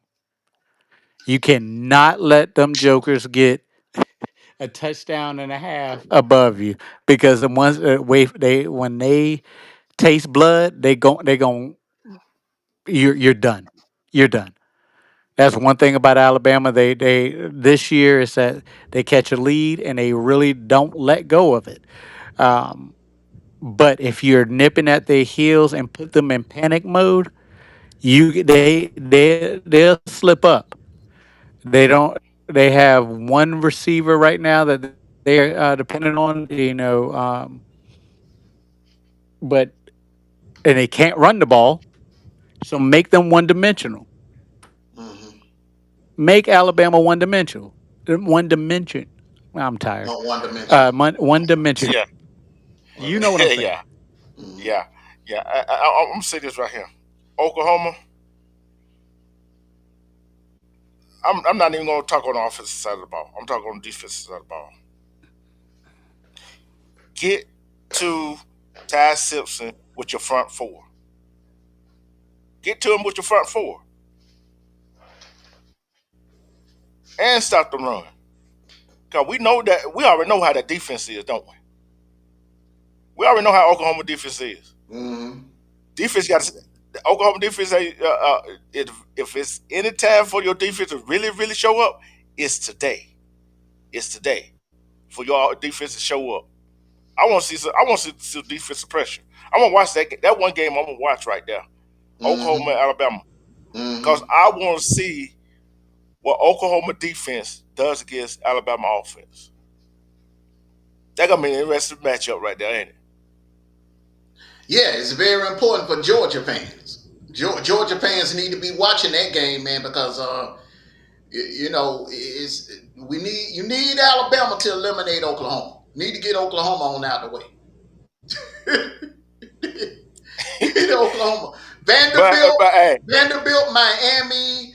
It's a lot of teams gonna be watching that game. They are gonna be rooting like hell for Bama to win that game. yeah, I'm gonna say this to Alabama. The Alabama, I just Alabama. That's what I'm finna say. You just hit right on here. Alabama, you gotta get the offense clicking. You gotta get the offense clicking right off the rip. Cause if you let Oklahoma defense stick around and start getting a beat on you, I don't. Your defense is gonna have to step up. And I'm gonna say this to the Alabama players, Alabama fans. You might not like what I'm about to say. It is a purity that y'all win this game. Cause if y'all lose this game, come to Jordan Hare, and Auburn win next week, and come to the Jordan Hare, need a one win to make a bowl game. We already know what y'all record is when a must win situation against Auburn. Either in Brandon or at Jordan Hare, we already know what y'all record is. Y'all y'all not good on the pressure when y'all got to come in and win a must win game. So it is y'all got to win this game. It, just to seal it. That's all I got to say. Sniper, keys to Alabama, victory you for Bama today. all right? Listen, Alabama's got to run. They got to find their run game because is even though Oklahoma has some pretty horrible losses, um, they can still stop the run. And if there's not nothing there else to do, but uh, um, is because Alabama doesn't have a if Alabama does not have a run game, then the only thing they can do is sit back and double team old boy on the right side. I forgot what his name was. I'm horrible today. But Alabama, you have to find a run game. And that's going to be your key to victory is try to run the ball and get your run game established. I'm gonna have to disagree. I don't think they have not been running the ball successfully all season, and they still been winning. I think Bama need to beat Bama today. They only rush for like, let's go to the Georgia game. They only rush for like what 60 some yards for the entire game as a team. They only had 60 some yards rushing. Bama just need to beat Bama, and I mean they need to air it out. They need to put Oklahoma away early. They and Oklahoma's going to try to come out and blitz, and the cure for that is to beat them over the top. And you have a quarterback with a quick release that can beat them over the top down the field. And another thing I would do if I'm Bama, I'm using Jam Miller and those running backs as receivers. I'm doing check down to those receivers. I'm doing everything in my power. If I'm Ryan Grubb, I'm disrupting Oklahoma's agenda to blitz on every down. I'm gonna make them think twice. By the second quarter, they're gonna back off and play zone, which they're not good at. They're gonna have to before it get ugly. And this thing could get ugly. I'm telling you, Bama need to be Bama. Don't come out there trying to do something that you have not been successful at doing all season. Keep being you. go in the air. You got to beat Oklahoma in the air. Beat them in the air because their weakness is in their secondary. Damn the running game. You're not gonna run on this front seven. You're not. And I'm and, going and to say, I agree, and I agree with D True. Here's the thing, Bama fans. You don't want to lose. Your situation could do a complete turn. If you slip up and lose this game tonight, you're gonna be walking into a hostile Jordan Hare Stadium for the Iron Bowl against a much improved Auburn team with an elite defense. That ain't what you want. It's gonna look like 2019 all over again. It's gonna be I, 2019 I, all over again, man. Take care of I, business tonight and go ahead and beat Oklahoma. I'm You're gonna the tell you. better team. I feel like you should win this I'm gonna say this right here. They got to get some kind of running game. I got to agree with something. They got to get some kind of running game. They could beat Bama and still get game some against kind of running us. game. They didn't Yeah. have no running game against us, and they beat us. We got 16 teams in the SEC, right? Mm. Bama is ranked 14th. They are ranked 14th. Power, not even ranked 14th. They only average 111.9 That's what I'm. yards That's what rushing. I'm saying. That's what I'm saying. Why They got they would? they gonna have to get Why they gonna have to find a running game, bro. They gonna they have to find don't? You a don't. call. That's Oklahoma's strength. Why are you trying to play into Oklahoma's strength? Their weakness is their secondary. You want to go after their weakness. Their weakness is their secondary. This ain't. Look what I'm trying to say. This ain't Mississippi State, where you should be able to line up and run on them, but you don't want to mess with that secondary. You know what I'm saying? This is Oklahoma. You can't line up and run on them, but that secondary is gettable. I'm going after that secondary. I'm daring them to blitz me tonight. I'm daring them And to blitz me tonight. and guess what? And guess what? Alabama secondary ain't that stout either. They got one of the best secondaries in the SEC. I want to But look. They got one of the best secondaries, but they produce a lot of turnovers, and they got a couple of pick sixes this year. They yeah, got one of the but best secondaries in the league. with Oklahoma, if they got a balanced attack against Alabama, I don't think Bama beat them. Oh hell no, they in trouble. If Oklahoma Cause come out tonight, if Oklahoma put up like let's just say 150, they ain't even got to be mm-hmm, 200 yards rushing. 150 as a team, that's bad. That means eh, you kept Bama on the sidelines. That means you took some mm-hmm. possessions away from Bama. The reason I said that, Bama per game, 9 game, Bama attempted 288 passes, right? Mm, In 9 games, Oklahoma attempted 314 passes. You see where I'm going with it? And Oklahoma had 137 yards per game rushing. yeah, because Robertson Yeah, and Blaylock, man, they're the two-headed monster. yeah. So this is the thing. This is the catch-22 for Bama. Bama likes to play zone. They like to play zone. So are you gonna take a chance and walk up one of your safeties? Because remember, John Mateer is still John Mateer. He will light you up down the field. He will light you up down the field. I look, man. If I'm Bama, man, I'm jumping out on. You got to jump out on the lead, man. You cannot go in Yeah, halftime with this thing tight. You don't want yeah, no tight game with Oklahoma and this damn defense. You don't want to be in yeah. a situation where it's the fourth quarter and Oklahoma's up by like 4 or more points. You need a touchdown against that defensive front. You don't hmm no, man, you don't want to be in that situation like you were in against South Carolina. So, Mm-mm. other word, Bama, you got to stay ahead of the chain. Yeah, that's the best advice I can give them. Jump on them early and jump on them often. You can get that secondary, that Oklahoma secondary is gettable. Go Yeah. after them early. Early. Keys to victory for Texas tonight. Sniper. Put Russell Red on the team. Here we go. Hey, listen, you're gonna have to. You're gonna. Texas is gonna have to find a way to stop the run, and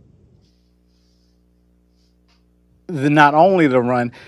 Texas, what you're gonna have to do is you're gonna have to take Branch out of the game, make him non-relevant in the game.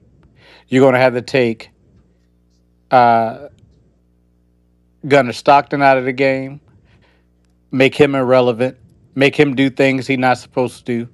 You're gonna have to take Nate Frazier out of the game. And I could keep going on and on. And then that new tight end they got, that one tight end that just came out of nowhere. Elias Williams. Elias Yeah, Williams. Elijah Williams, who Mm-hmm. came out of nowhere. That's three tight ends you got to take out of the game. And you're going to have to find a way because y'all remember last time that they put Archie Manning out there and we lit him up. And don't think that that is not going to happen again. So Texas, you're going to have to find a lot of ways to eliminate key players and also try to dismantle a defense that is getting better and better every game. Don't let Georgia stick around and be down by three. I even give it. Don't let them be down 7 points come halftime. It's game over. I think your boy said it and said it the best. What's his name? Kangaroo Black. He said, "If you're gonna get on them quick. If you're gonna get on Georgia, get on them quick. 28, be up about 28 points by halftime. That's the only way because you know these dogs are coming. They don't give up. Just like a regular bulldog. Once they got a grip on you, it's a wrap. So you're gonna have to use the jaws of life to get them off of you." All right. Okay. Detroit. I'm gonna say this right here. I'm going on the defensive side of the ball. That Texas defense is a key to victory for Vanderbilt. For Texas. Excuse me. That defense is a key to victory for Texas. They got to play out of their mind. They got to play out of their mind. They got to make open field tackles. So I put it on the Texas defense. Texas defense is the key to Texas victory today. Okay. All right. They got Texas. They got it. They got to. They got to be able to run the ball and keep Georgia's offense off the field. And I agree with you. They're gonna have to take away everybody you named, Sniper. They're gonna have to. They got to basically what you named, what you said, suggested. That's what Auburn did. They took away. No, Nick Frazier was obsolete. Them tight ends were obsolete. They took away. But but the problem was they could not stop Noah Thomas. And that's what I would do. I would if I'm Texas, if I'm that Texas defense, I'm forcing somebody else to beat me other than Branch, Frazier, those running backs, and those tight ends. I'm cooling them off. I'm forcing Bell or Thomas or Humphreys to beat me tonight. Um, and you just name five different other elite players that can do it. This is crazy. And Texas got it. They got. that's Hey, the problem. that's a tall order over there. Um, That ain't gonna work either, G Bama, because that's what Auburn did. They forced Garner. Because remember, we couldn't run on Auburn. We could not run on Auburn, man. I think we had under 100 yards rushing. The only team that held us under 100 yards rushing. We couldn't do nothing on the ground. They wouldn't let Garner get nothing on the ground. Garner got them in the air with Kobe Young and Noah Thomas and London Humphreys. Yeah, and Garner against Ole Miss, we didn't really run. We ran it pretty well, but not like we did against Bama and Mississippi State. Garner Garner had to win that game with his arm. We had to beat Ole Miss in the air. And Yeah. which, hey, look, hey, listen, Bobo, We start out Bobo, with you. We start out with you on the keys to victory to Georgia, bro. keys to victory is For Georgia. Bobo, and or keys to victory for Georgia is Bobo and Glenn Schumann. There's a keys of victory. You Bobo, keep whatever one thing that me and Amondo and somebody and all the Georgia fans, they was like, man, stop throwing those doggone bubble screens, stop throwing all those. Now I see where you going with these bubble screens, bro. You Mm-hmm, set up mm-hmm, the bubble screens to throw some. Man, keep doing what you're doing. mm-hmm. Keep doing what you're doing, Bobo. Hey, my bad, man. I didn't mean to disrespect you. Glenn Schumann, hey, I don't know what you fed them dogs, but hey, keep doing what you're doing. You taking them to the next level. So my keys to victory is the offense and defensive coordinators to continue to run your scheme and make it better each and every game, especially tonight. I don't want, and I, you know what? I'm done. We go all and on all day about this. Yeah. But Detroit. I'm gonna say this right here, right, Bobo? Whatever plays you've been calling, keep calling. Don't get back in that slump of play calling that you've been doing some of the part of the season. Keep doing what you do. Whatever play calling you calling, keep calling them. Cause you on the right path. But you know you can get in one of them phones or call a play caller. We know it. I'm not a Jordan fan, and I said I always say you get in one of the funk of play calling, but your play call lately have been on point. Mm-hmm. I went sniper on this. It come down to Bobo. Well, the thing. Okay, now on defense is simple. I agree with G Bama boy. You gotta dial up pressure. You cannot be playing soft coverage against Archman. He's the wrong core. He will light your ass up for 300 yards passing. You got to bring pressure on him, and when you bring pressure, don't play Raylan Wilson. You got to get hands on him. You can't be over pursuing and running past him. Gabe Harris, you got to put hands on him. CJ Allen, you got to put hands on him. When you rush the quarterback, you get home. You got to get your hands on Arch Manning. Okay? And that's on the defensive side. On the offensive side, yeah, the bubble screens, fine. Field the defense out. I'm running at the teeth of that defense in the first quarter.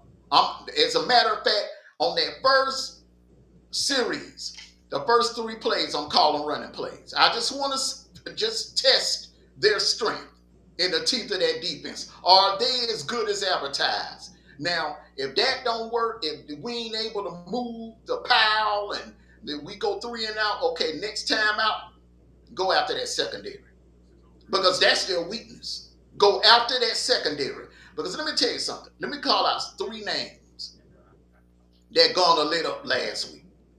Kelly Jones, Jerron Manning, Brian Lanier. All three of them will be playing on Sunday. Now, I know it's in Mississippi State, but you cannot usurp the fact that those three kids right there are elite and they will be playing on the NFL roster next. Mississippi State got a hell of a secondary. Texas ain't got nothing like what we saw last week in Starkville. I'm going after that damn secondary. I'm talking about down the field. I ain't talking about no 30-yard cross routes. I'm talking about down the field over the top because you got some receivers that's gonna catch the ball that can catch the ball this year. Cash Jones on those short. Please, Mike Bobo, keep his ass off the field. If there's a situation where it's 4th and 1 and we need 1 yard, Josh McCray. Put the diesel in. Josh McCray. Set Bowens down, set Frazier down, set Peanut down, and keep Cash Jones' ass far on the damn sideline. All we need is that bell cow, Josh McCray, number 2, to move he will move that pile if it's a situation where we need 1 yard or if it's 4th and goal, 3rd and goal, or anything like that. Josh McCray. Those are the keys to victory right there. But go with but starting off in the first quarter, I will feel them out. It's just like boxing, like how Muhammad Ali used to do his opponents. Jab, jab, jab, dance around, play around, fill them out and see what works. Now, if the bubble screen, tunnel screen working, if we able to run on them, oh, bro, we're going to have fun with them tonight. But if we ain't able to run on them, don't hesitate, go to the air. Because that's where you get this Texas team. Florida did it. Yeah, and yeah, yeah, and 225 girl. Yeah, you right about that. The punter. Please don't kick the ball to that Nesbitt. Dude, look, kick it out of bounds. Don't kick. This is one game. And Sniper, you may not agree with me. I would only use Woodrick for field goals.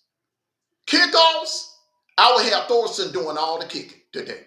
I would have him punting and kicking, doing kickoffs. I'm not having Woodgreen kick nothing off because sometimes, man, his leg he kicked the ball too damn. He kick it long and short. I don't like that. Thorson has hang time to his kicks. You need some hang time. That dude Nesbitt, that dude is like Ted Ginn Jr., the Rocket Ishmael, Dion, what's the other dude just made the Hall of Fame? The Play for the Bears. Windy City Flyer, Mm-hmm. Devin Oh, Hester. Yeah, Devin Hester. Devin Hester. yeah. That kid, that Nesbitt kid, you do not want to play around him. Hey, ask Mississippi State, ask Vanderbilt. You do not want to play around with that kid. He Yeah, almost got yeah, Ohio yeah. State. Yep. Yeah. All right, fellas, boy. Hey, I see OPP. Hey, he said he got his money already in there for the 12 new game. Hey, let me tell you something, man. That coach Pat Narduzzi said something to me that kind of put a bad taste in my mouth about Pitt winning today. When he said he don't care about this game, his goal is just to win the ACC. He's thinking about Georgia Tech. He said he ain't thinking about he don't really care about Notre Dame. He's thinking about Georgia Tech. If they beat Georgia Tech and beat Miami, beat Georgia Tech, Miami, and go to the ACC championship and win, Pitt in the playoffs. So Yeah, they don't really. That's what I'm saying. They don't need this game. If Pitt but lose to Notre Dame, they won't be eliminated. But if Notre Dame lose to Pitt, they gone. They gone. They done. but I'm gonna say this about that coach, right? You said something like that. Mm-hmm. Okay, think about that. Just say you not Notre Dame, get Notre Dame 3 losses, right? Mm-hmm. And it comes down, you need to get into the playoffs. You Mm-hmm. not Notre Dame off. You not Notre Dame off. That could help you. So you see where I'm going with it. Some coaches Mm-hmm. don't think before they talk. Some coaches don't think before they talk. So, Well, that right there, as a player, that would have killed my morale right there. I'd have been like, well, hell, coach said he don't care, I don't care. So I'm half-ass hmm tackling, I'm half-ass hustling. I'm like, okay, hell, the coach said he don't care. I dare him to say something to me in practice.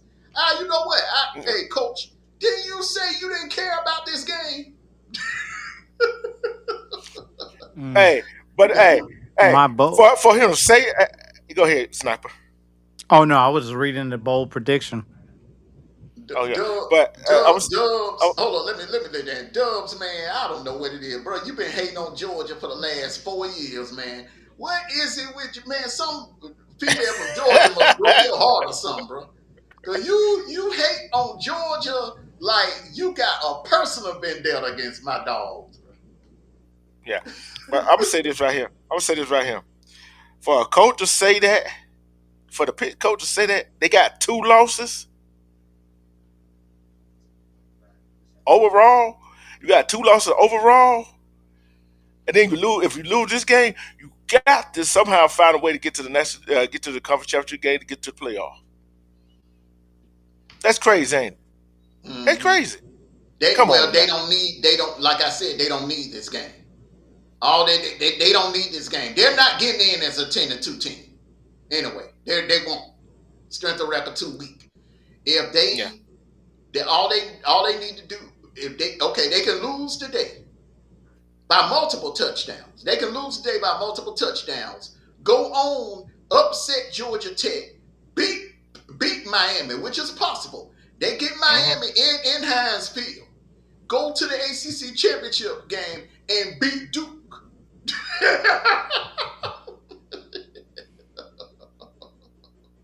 And they in. That's what I'm saying, bro. It ain't really no pressure. All right, man. Y'all give me y'all bold predictions for week 12 today. Give me a bold hmm prediction.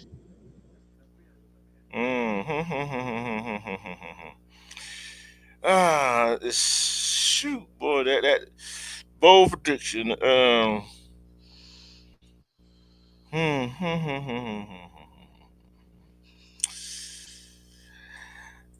This might not be a bold prediction. No, they gonna get loose today, despite what the Oh, coach said.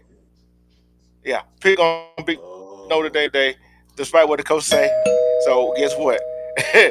The Notre Dame probably. Hey, we been one of Notre Dame probably over with. Them boys got to come out there and play, and it probably what he probably said probably reverse psychology for the boys for them to say, hey, you don't think we can beat Notre Dame? Okay, we can go ahead and prove we can beat Notre Dame, and they at home.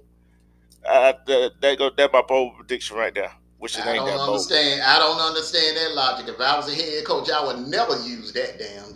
I would never do no crap craziness like that. But hey, to each his own. To each his own, bro. Yep. Go ahead, man.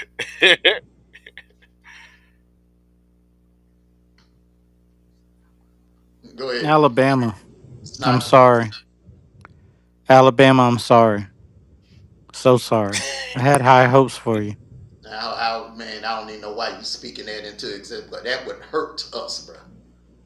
That would that. I mean, I'm just I would feel better going into sitting down watching Georgia and Texas with Bama after Bama don't won that game, bro. Because that right there gives us some cushion. But go ahead, man. Hey, I can't stop you from having your opinion, man.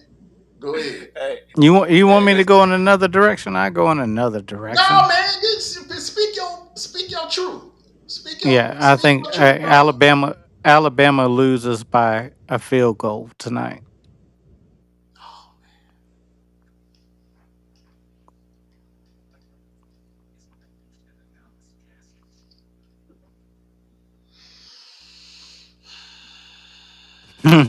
I know. Alabama loses by a field goal tonight. My bold prediction is gonna be a little bit more uplifting than this. Uh, I'm gonna do the opposite. Instead of wishing bad or predicting bad on somebody, I'm gonna say something.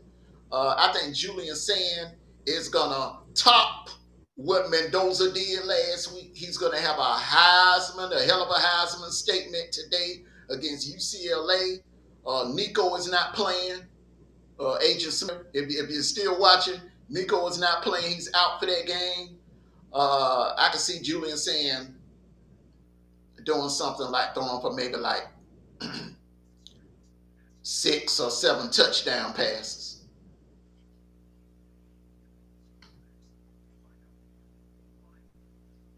6 or 7. Mm-hmm. Ooh, that's a bold one right there. That's a bold right there. He said 6 or 7. That's Hold that's on, let me up. read That that. that's very uplifting. If you ever, if I ever heard one. Mm. There's a bold way, man. I said go bold, bro.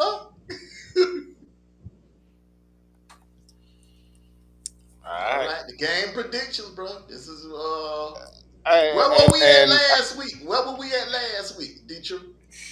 hold Who was the on. lead dog for last week? I think Sniper been hot as fish grease this year. Well, he kind of cooled off last week. Y'all both went 6-6. I went 7-5. Okay. So All right. A I'm not. lot of I'm games not. this week. I am not picking this week. I'm a pick, but that they ain't gonna count. So put it that way. Okay. All right. And look, and I'm a pick, and then I'm going to sleep. So y'all make sure I got a 12-hour shift tonight. So let's get it done. Okay. I'm going with Notre Dame. Anytime a coach says he doesn't care about a game, that puts a bad taste in my mouth. I'm going with Notre Dame. One step closer to the playoffs. I'm going with Pitt. I think it was reverse psychology, and it's at Pitt. So we're gonna keep. I think they're gonna come out victorious. It's not gonna be a blowout game, but I think Pitt's gonna win it. They got something to play for. Mm. Did you? Just for fun. I said what I said. I'm going with Pitt because I don't like Notre Dame not being in the conference, no conference. But you want to play a basketball conference schedule and be in the ACC. You want to be on your own. I don't think no independent should be that. That should be a rule. No independence should make the playoff. And um, for the first time, what since the 30s, Hmm.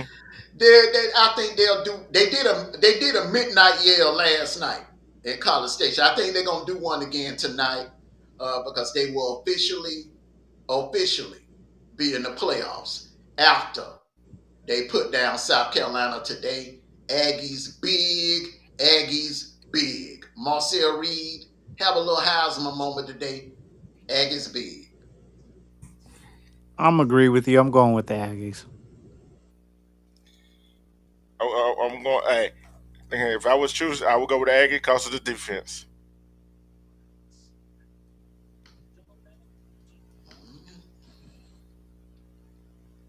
They got a defense too, bro. They got defense. All right. Navy and Tulane, technically, both of them are still alive. They're still in it. Yeah, yeah. You mean University of South Florida, not Tulane. Yeah, They I'm still sorry. alive too. Stop it. That damn green throwing me off. the So, bull, the Bulls.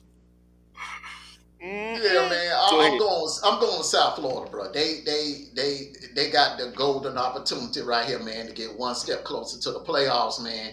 All they got to do is get to the All American Conference Championship game, and the rest is history. I'm going with the Bulls. Going with USF sniper. Hey, it's not Veterans Weekend no more. Give me that. Give me them Bulls. Yeah, I'm going USF, which my pick don't count. But you know something? In the American Conference, there's only one team that got one loss overall, and nobody talking about them. That University of North Texas. Mm. You just made me want to go to sleep even faster. Next, All right. And speaking of North Texans, money, money, money, money. That mean green. I'm going with North Texas in this one, bro. Give me I'm going North UAB. Texas in this one. They on the mission, bro. Give me UAB. I take North Texas on this because UAB is in the dumps right now. So because they find trip different, they've been the same since they came back. Put it that way. They'll sneak up on you now. At South Oh yeah, Florida. they will. They'll sneak up on you now. All right. This right here, man. Woo! We Virginia. And don't let it end today. It can all come crashing down. You better come bring your A game. Yep. Um, Give me Cause the Duke upset. going. I got Virginia in this one. I got Virginia in this one, man. I think Virginia's the better team. They got the better roster. They're on the mission. They know they're close. They're doing something that they ain't been able to do since 1990, and that's possibly play for a national championship. Give me the Cavaliers. Give me So those. you taking Duke? Let me get Duke. Okay. I'm gonna tell you Virginia because Duke. Only way Duke can make the playoff, they got to win the ACC title because they got 5 losses. But who would ever thought the top teams in the ACC would be Georgia Tech, Virginia, Pitt, SMU, and Duke? Yeah. Well, If, mm, if Virginia don't come in there with their A game, that list could shrink. Yeah, yeah. Yeah.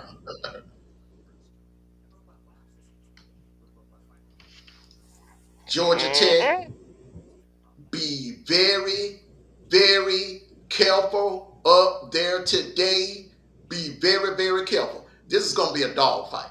Four Yeah. quarters, dog fight. Haynes King have his Heisman moment. Last second drive, Georgia Tech win. mm. Please, you got to be very, very careful. We need y'all to win this game. We need y'all to come in Atlanta 10-1. That's another reason why I'm picking Georgia Tech to win. Yeah, and as nope, I'm going with Boston College because I think Boston College is going to stick around, stick around, stick around, stick around. Field goal, win. Mm. Boston College is 1-9. I would go with Georgia taking this one. 1-9, and let me see. They long win came. Hold on, I'm trying to find that long win. Hold on, I'm trying to find it. Hold on. Bruh. You find it, Uh, man. We're gonna. Go Yeah, ahead, go I give ahead. you a minute. I give you a minute. Go ahead. I want to hear this. Who Oh, that long hand against? oh, the long win came in the first game of the season. Against who? Foreman, Uh, Fordham. Fordham, man. Fordham is a That's, damn basketball school. I That's a know. basketball school, man. I didn't even know they had a football program until you just told me. hey, Man, hey. No, I said let me find that. Notice I said let me find they only win. They 1-9, so they at home, and majority of their game. Some games been close. Some games been close, but most games been tipped by double digits. So we'll find out today. If any and, given Saturday, let's go. yeah, you're right. It'll You're get right. After Saturday. what UCLA did to Penn State, bro, anything is possible. Yeah. The Wolfpack, they shocked the world against Georgia Tech. Can they do it again? Can they go into Hard Rock Cafe Stadium and shock the world again and beat this Miami Hurricane team? Yes, they can. Give me the Wolfpack. You know what? I'm go ahead. He going NC State. Who you taking, Rondo? I'm going Miami, man. I'm going Miami. Michael Irvin gonna be on the sidelines today. Man, Michael Irvin been on the Hey, sidelines every Every game well, game. that I'm they just saying lost. he gonna be getting in their faces today. He gonna be that. He gonna be play playmaker. See, they had Michael Irvin on the sideline. Today, you're going to see the playmaker. You're going to see the playmaker getting in them players' faces. Cristobal done gave him the green light. If you have to, Mike, hey, playmaker, go over there and get in their face. That Miami team, they going to be playing like they did in game one. But here's one bit of advice. Cristobal, just have Carson Beck to hand the ball off. Nothing over 10 yards, okay? Ding ding dong and hand the damn ball off. Take a page out of Mike Bobo's playbook from last year, okay? Don't put the Yeah, ball in Carson Beck's hand. yeah. I'm gonna say this right here. Miami be very aware. Cause if NC State win this game, they are bowl eligible. So they playing for something. They playing for something. They want to go ahead and get bowl eligible before the last two games of the season. So you might want to be careful. Okay. Yeah, NC State. I mean, that's Georgia Tech. You just say, look, man, look, and let me tell you something, man. Defense travels. Yeah. Defense travels, and I say that to say this, Dubs. While you in the chat capping for Ohio State, your team is right now on the playoff run. USC has the best chance in years of getting into the playoffs. You should be proud. And I think the beat goes on. Like the whisper said, the beat goes on. The beat gonna go on today. USC, I say by a couple of touchdowns over Iowa. Iowa offense is obsolete, bro. They can't score nothing. USC gonna make a statement today. Trojans, big. Mm. Give me the Trojans. USC. Trojan man. Hey, hey, it is what it is. You got Yeah, to it keep is keep. what it is. I'm like that. USC, you got your own destiny in your own hand. I got another bold prediction for this game. For this game right here. I'm gonna say it Mhm. right now. It's right now. It's 11:47 a.m. Eastern time when I'm gonna make this bold ass prediction. It's gonna be a couple of fights in this game. On the field and in the stands. I'm telling you, man, there's some bad blood in this game, right? They gonna need some cute. They gonna need. I hope Oxford, the police department, look, man, they need to ramp up some security around that stadium today. Because there's gonna be some bad blood in that stadium today. Ole Miss fans and Florida fans, when they tailgate, you look, the cops calling the National Guard if you have to. Keep them separated. Keep them separated, bro.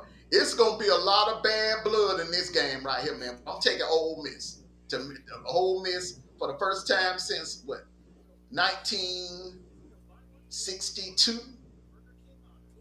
Did they win 10 games in the regular season?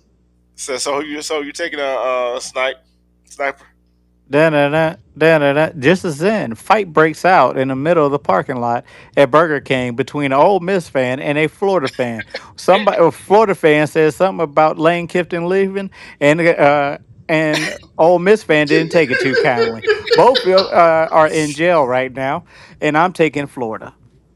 Boy, hey, Man, that's a bold prediction right there. yeah.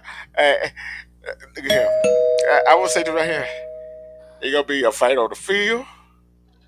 It's gonna be a fight in the stands. It's gonna be a fight at the concession stand, in the parking lot, at the cat tailgate section. Man, Mm-hmm. just pick a team. I ain't picking. I just saying. I just had to put my 2 cents in. I would take Ole Mm. Miss. I had to take Ole Miss if I was picking. Yeah. I just hope don't nobody get hurt. That's all. Yeah. Like no, none of the fans, none of the players, none of the coaches. Hell, I wouldn't doubt that the cheerleaders get the fighting out there, man. I'm telling you, hey, man. I'm telling you, man. I'm telling you, Okay. bro. It's bad blood in that game. Baylor, Utah. Speaking of bad blood, this is becoming a rivalry. They got a little rivalry going on right here, man. Utah on a playoff run, though. That's the Yeah. only difference. I'm rolling with Utah, but be very, very careful. Could be a potential upset. Be very, very careful.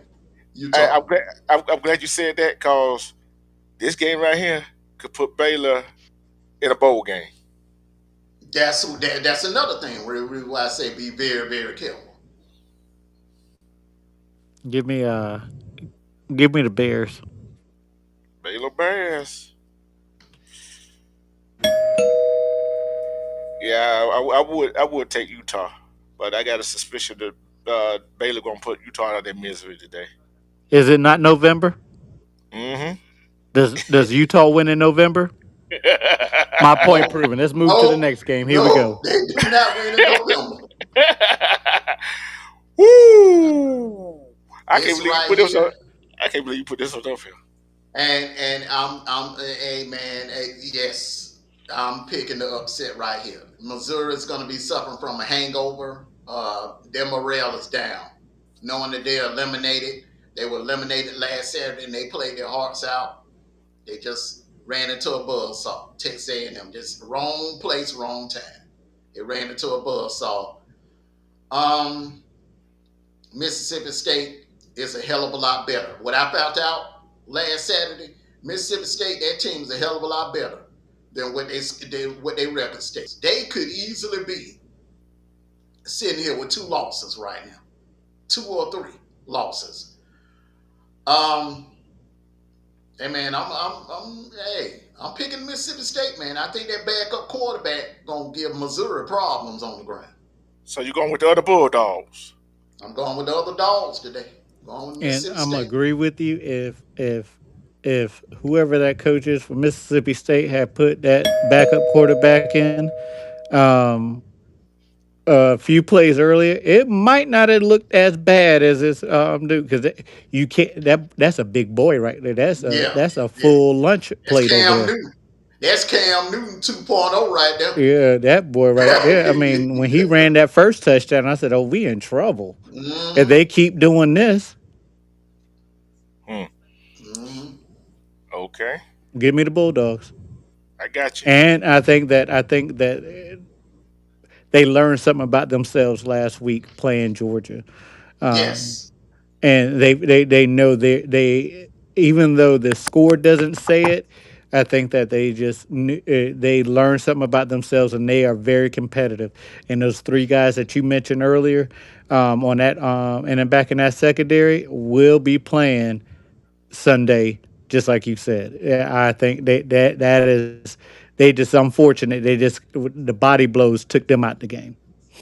hmm Okay. Next one. Yep. And that secondary, man, that backup quarterback ain't gonna be able to do nothing against that Mississippi State secondary. Kennesaw State, Jacksonville State. Hey, boy, that's a Look, little that. were they in the Sun Belt or the Conference USA? I definitely Sun tell you. Belt. Hold on. Nope. Conference USA. Who's in the conference Oh, USA? Jackson. Both, both of them. Jackson. Yeah, I both of them thought. in there. Okay, well, Yeah. give me the Owls. I'm gonna stick on. I'm gonna be a homer. Give me an Owls. I don't know, man. Jacksonville State, bro. I think Yeah. Jacksonville State is going to be a problem in this game. Kansas State started off hot as fish grease early this season. They done kind of cooled off. I'm taking Jacksonville State in this But when you bite into that fish, it's still hot. Let's go, Owls. Let's go. one. But when that fish cool off, it don't taste the same. Cold fish don't taste the same. Especially cold catfish. I'm telling you this much right here. Both of them at the top of the conference USA, and Kennesaw State only got two losses overall, and they cannot afford to lose this game.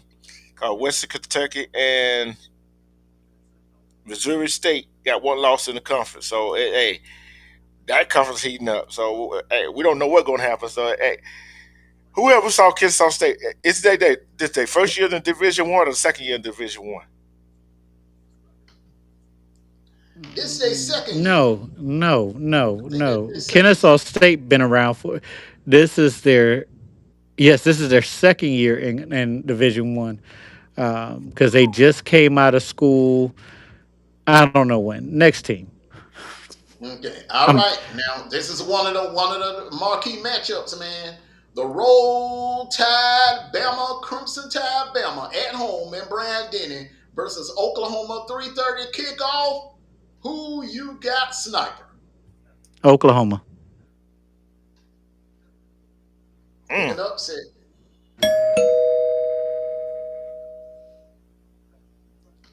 I think the putting a corner and a safety um, over what's the old boy's name who's been is just phenomenal. I think they're going to double team their best receiver right now, and they're going to have to choose someplace else. Ty Simpson has to go someplace else to throw the ball. They can't run the ball, so that just They that got takes they three got plays out. three they got three elite receivers on the squad. Horton, Williams, Bernard, and that tight end is a beast too, bro. You know what I'm saying? And Jam So it's, Miller can catch. Man, Jam Miller can catch out of the backfield. He ain't that much of a running back, in my opinion. He ain't no NFL type running back, but he can catch out of the backfield. so Mm. for that reason, you going Alabama, huh? I'm going to Bama because I think Bama's defense can slow down Oklahoma enough to keep it close, to keep their offense off the field. I think Bama is going to create a couple of turnovers for Oklahoma. That's gonna be the killer right there for Oklahoma. Bama's gonna create a couple of Bama defense is gonna create a couple of turnovers, and Ty Simpson last 2 minute drive gonna lead Bama to a victory. This game is gonna be tight for 4 quarters. It's gonna be tight, Yeah, but Bama's just a little bit better. yeah. Bama gonna edge him out.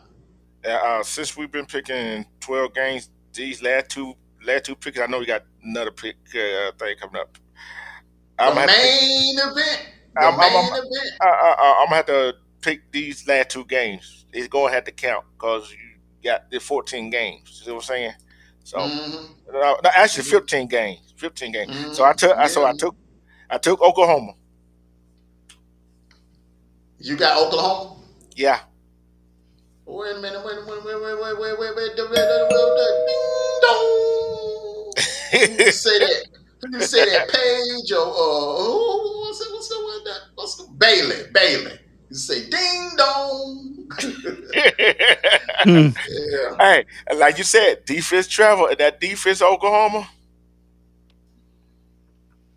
I ain't seen But no defense like that. a Like lot that. but a lot of people but the thing about it is Ty Simpson's play has been so damn good, it's overshadowed how good and how improved that Tide defense is.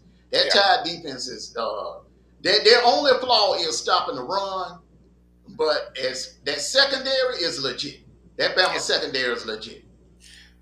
All right. Game of the Hmm. week. Here we go. All right. The main event. I'm gonna start off with you, Sniper. We already know who we going with. Red Russell. Russell Red. Red Russell. Okay. Now, hey, I've been a minister for almost. I've been a minister for a while, so I don't usually say these words. But you better have my damn Georgia shirt on come next week. Oh yeah, I got that Give me bit. my dogs. I got it wrote down too already. I've been had wrote down. Go ahead, Bundo. Like I already don't know who you taking. You gonna I'm go gonna with let you Jamar? go. I'm gonna let you go first. I'm gonna go last. I'm gonna let you go first. I'm put it like way. I would take Georgia, but would I be surprised Texas win this one? No, I won't. Hell no, nobody Hmm. would. Hey, cause Texas, hey, Texas yeah, the is kind of playoff lies on similar the to line. Georgia. They very similar. They They're playoff very lives is simple. on. Hey, their playoff lives is on the line. That right there, is that right, that part right there has got a lot of Georgia fans nervous. But like I said, and I broke it down Monday on the dog call. Our playoff lines on the line too in this game. Okay, this thing could go. This thing could go south if we lose today. This thing could go south because who's to say Michigan could beat Ohio State? USC could beat Oregon, and that will put Georgia in the back of the line. You do not want to play with this damn committee. I don't trust this committee. The only thing that's a lock, in my opinion, is 11-1, and I'm taking for that reason. I'm taking, and plus the disrespect.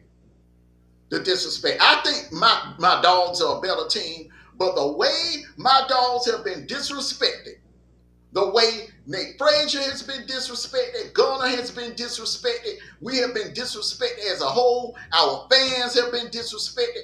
Kirby has been disrespected all over the marquee. You see Sarkeesian face. No picture, Kirby. ESPN. Arch, Arch, Arch, Arch. No talk about Gunner. No love for Gunner Stockton. So that right there is all the bulletin board material that we need. Okay, Uh, I got. refer to, well, hold on. Let me finish, bro. Let me cook.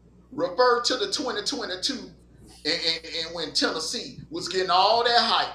Everybody was putting Hooker as the Heisman. All of the hype. Tennessee this, Tennessee that. And they came into Athens. And we shut that stuff down. I think that's what's going to happen tonight. Look, disrespecting, when you disrespect us, and you got to come into a house and play, and your playoff life is on the line, that ain't good. Go I got. dogs. I got a question. Go ahead. Is it your heart speaking or your mind speaking or both? It's my mind speaking because it Okay. reminds me a lot of it. Hold on, let me answer the question. Let me finish answering the question because it reminds me a lot of Tennessee 2022. The disrespect. It ain't because that look. It's like this. It ain't about the playoffs. It ain't about getting to Atlanta. It's about respect. And when that fool over there at ESPN said that the road to the SEC championship runs through Austin, and we beat their ass twice last year, and you saying in 2025 that the road to the SEC championship goes through Austin? Oh hell. Uh-uh. No. This is our this is about respect. This is about respect. Hold on. Yeah. And this don't have nothing to do with college football, but it has to do with our hometown, bro. One of our schools had made it to the third round of the high school playoff last night. They won in round two. Who So Valley? no, Lynette. Oh, okay. Go Panthers. Go Panthers. We knew one of them How going to all make it to. Yep, yep. We knew one of them going to make it to the third round. So both of them had a good year, and hopefully we'll be celebrating our championship. Hopefully. okay. Okay. All right, man. Helmet stickers. Helmet stickers. I got I'm gonna start off my helmet sticker from last week. No doubt, without a doubt, Nate Frazier. Nate Frazier went off last Saturday. He gets my helmet sticker. Uh, this week, my helmet sticker.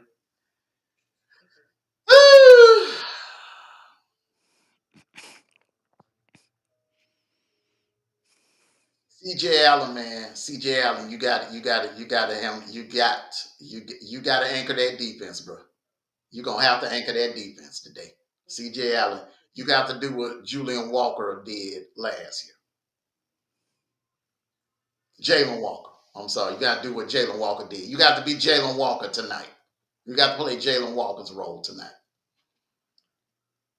And my helmet sticker from last week, I told you what I was going to do last week. My helmet, especially if he had a game like he had, I got, I'm gonna give it to DJ Durkin.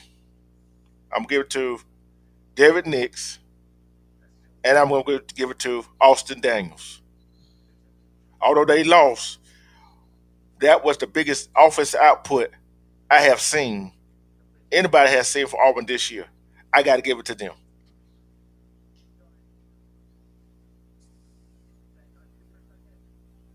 Mm-hmm. And and the one I probably want to try to give it to today is going to be. Let's see who's going to be. Mm, shh, Bale gonna go off today. Bale gonna go off today against Alabama against Texas. Dylan Bell. Yep, Bale gonna go off today. Okay. All right. Sniper. Sniper. Hmm. Who you have a sticker from last week, and who you think get one this week? The helmet sticker Mm-hmm. From last week. from last week. Well, I'm not saying last week. I'm saying yesterday. That running back from Cincinnati was going out there. He was just chopping people down. He put everything on the line yesterday. Running back from Cincinnati Cincinnati. Yeah, Yeah. played was it yesterday. who they played? Clemson? No, that was No, no, Louisville, Louisville, Yeah, Louisville. Sorry, sorry, yeah, man. You Louisville. fell asleep yeah. or something, bro. Louisville. Okay. Yeah, yeah. Yeah. Okay.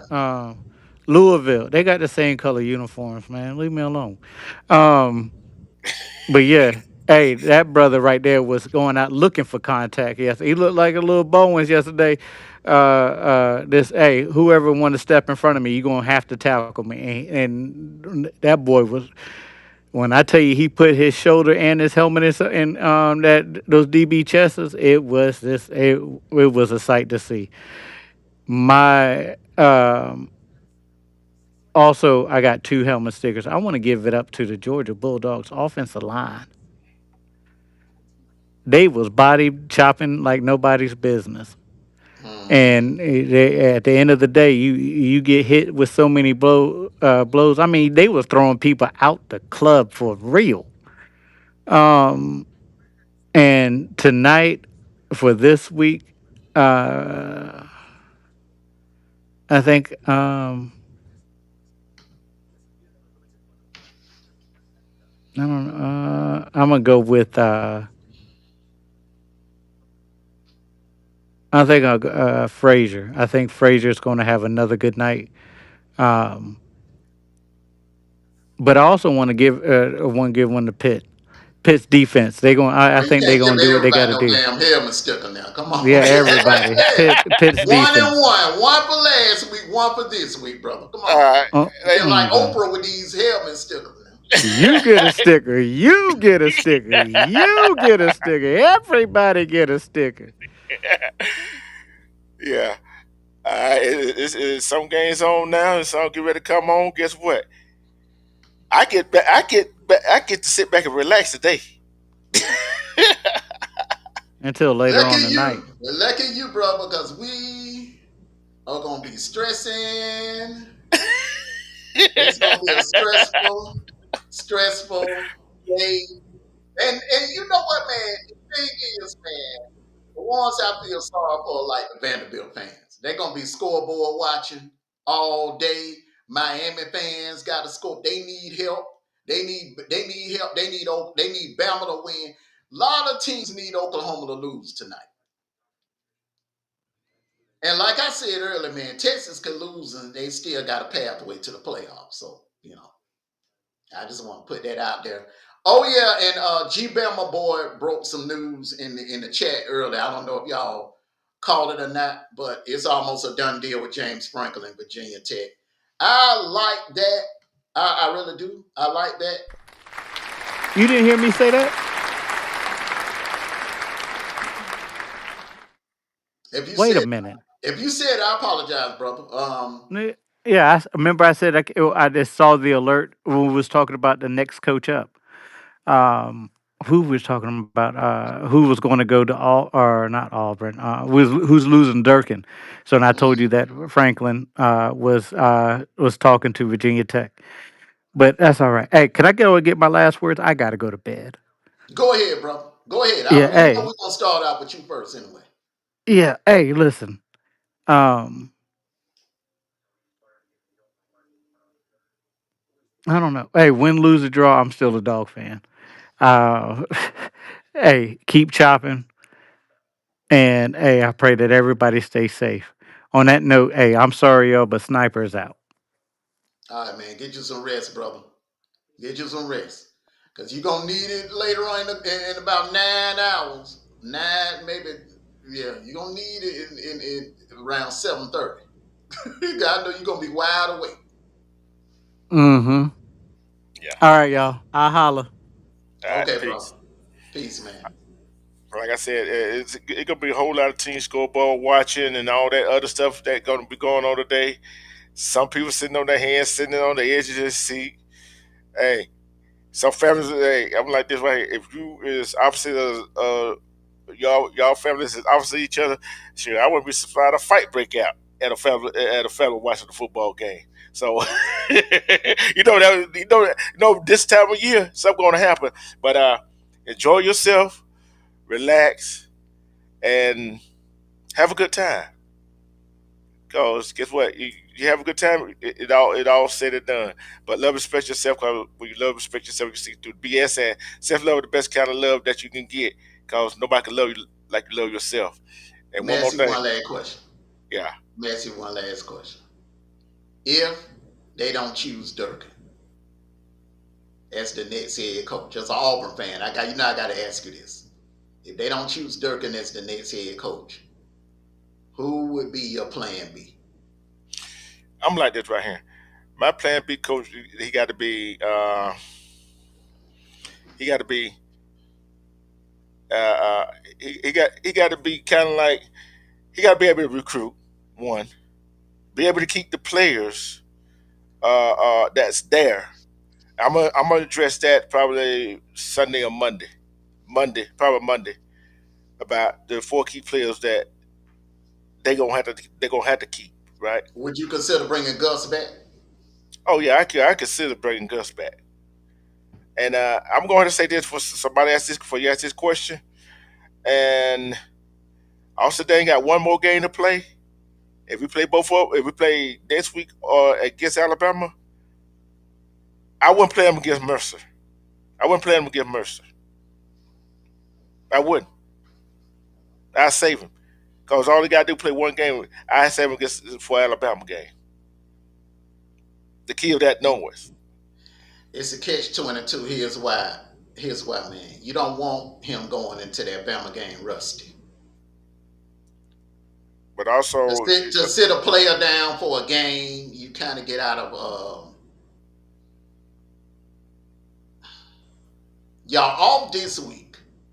He missed the Mercer game, so you talk about 2 weeks, no football, no contact, no football. You can get rusty in 2 weeks, yeah, so that's a catch 22 there, right there, man. yeah, but then at the same time, and especially let's just say Jackson decided to transfer. Now you down Deuce Knight is still there. That's the one you got to try to keep. And let's say he played both of them games and still with just Jackson on him. See what I'm saying? So it is a catch 22, but I would sit him against Mercer. I would sit him against Mercer because so he had one more year to play, especially if they hired DJ and uh, uh, David Nix is still that offensive coordinator. Mm-hmm. You see, that's the only reason I would sit him next week. But if you don't get DJ Durkin, bring in the coach that can recruit, that he can talk to the players, get them players trust, and keep the same players that are already there. Mm-hmm. Because that's what the next coach is going to have to do. I agree. I agree. All right, brother. Hey, What damn eagle. all right. Okay, everyone. I want to thank you all for coming out. It's been a great college football morning, Saturday morning kickoff show. Today, several teams have a chance to clinch it. Several teams have a chance to clinch a playoff spot. Uh, I have them in the ticker: Ohio State, Indiana, Texas A&M, Ole Miss, Bama, Georgia. Technically, won't be able to clinch until they beat Charlotte. But I mean, come on, man, they beat Charlotte. But a win tonight would definitely put them very much at 99.9% of making the playoffs. So everyone, hey, good luck to all of your teams. Enjoy the rest of your college football Saturday. Thank you all for coming out. Make sure you hit that like button on your way out. If you haven't subscribed to the channel, shame on you. Make sure you hit that subscribe button, hit that notification bell. And I ain't making any promises, but we will try to do like a little post game show, because we have so much is on the line today, and there could be quite a few teams eliminated after today. So everyone, thank you all for coming out. Enjoy the rest of your college football Saturday. Be safe out there, stay out of trouble. And hey, like I always say, take care of yourselves and each other. And it's always going to be, no matter what, win, lose, or draw, rain, sleet, snow, rain delay, tie, it don't matter. It's always going to be go dogs, sick 'em. Whoop, whoop, whoop, whoop, whoop, whoop, whoop, whoop, whoop. Let's show them who we are. Let's go out there and take care of business tonight, fellas. Let's go.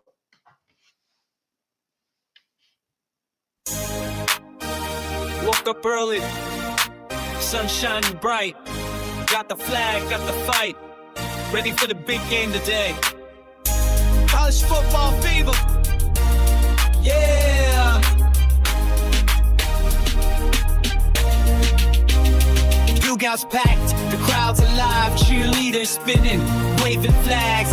Game day magic feels like home. Amondo, D-Truth, Lulu, and Sniper on the mic. Are you ready for some college football Saturday? Let's cheer for our team. Feeling the thrill of the game. Screaming, jumping, never slowing down.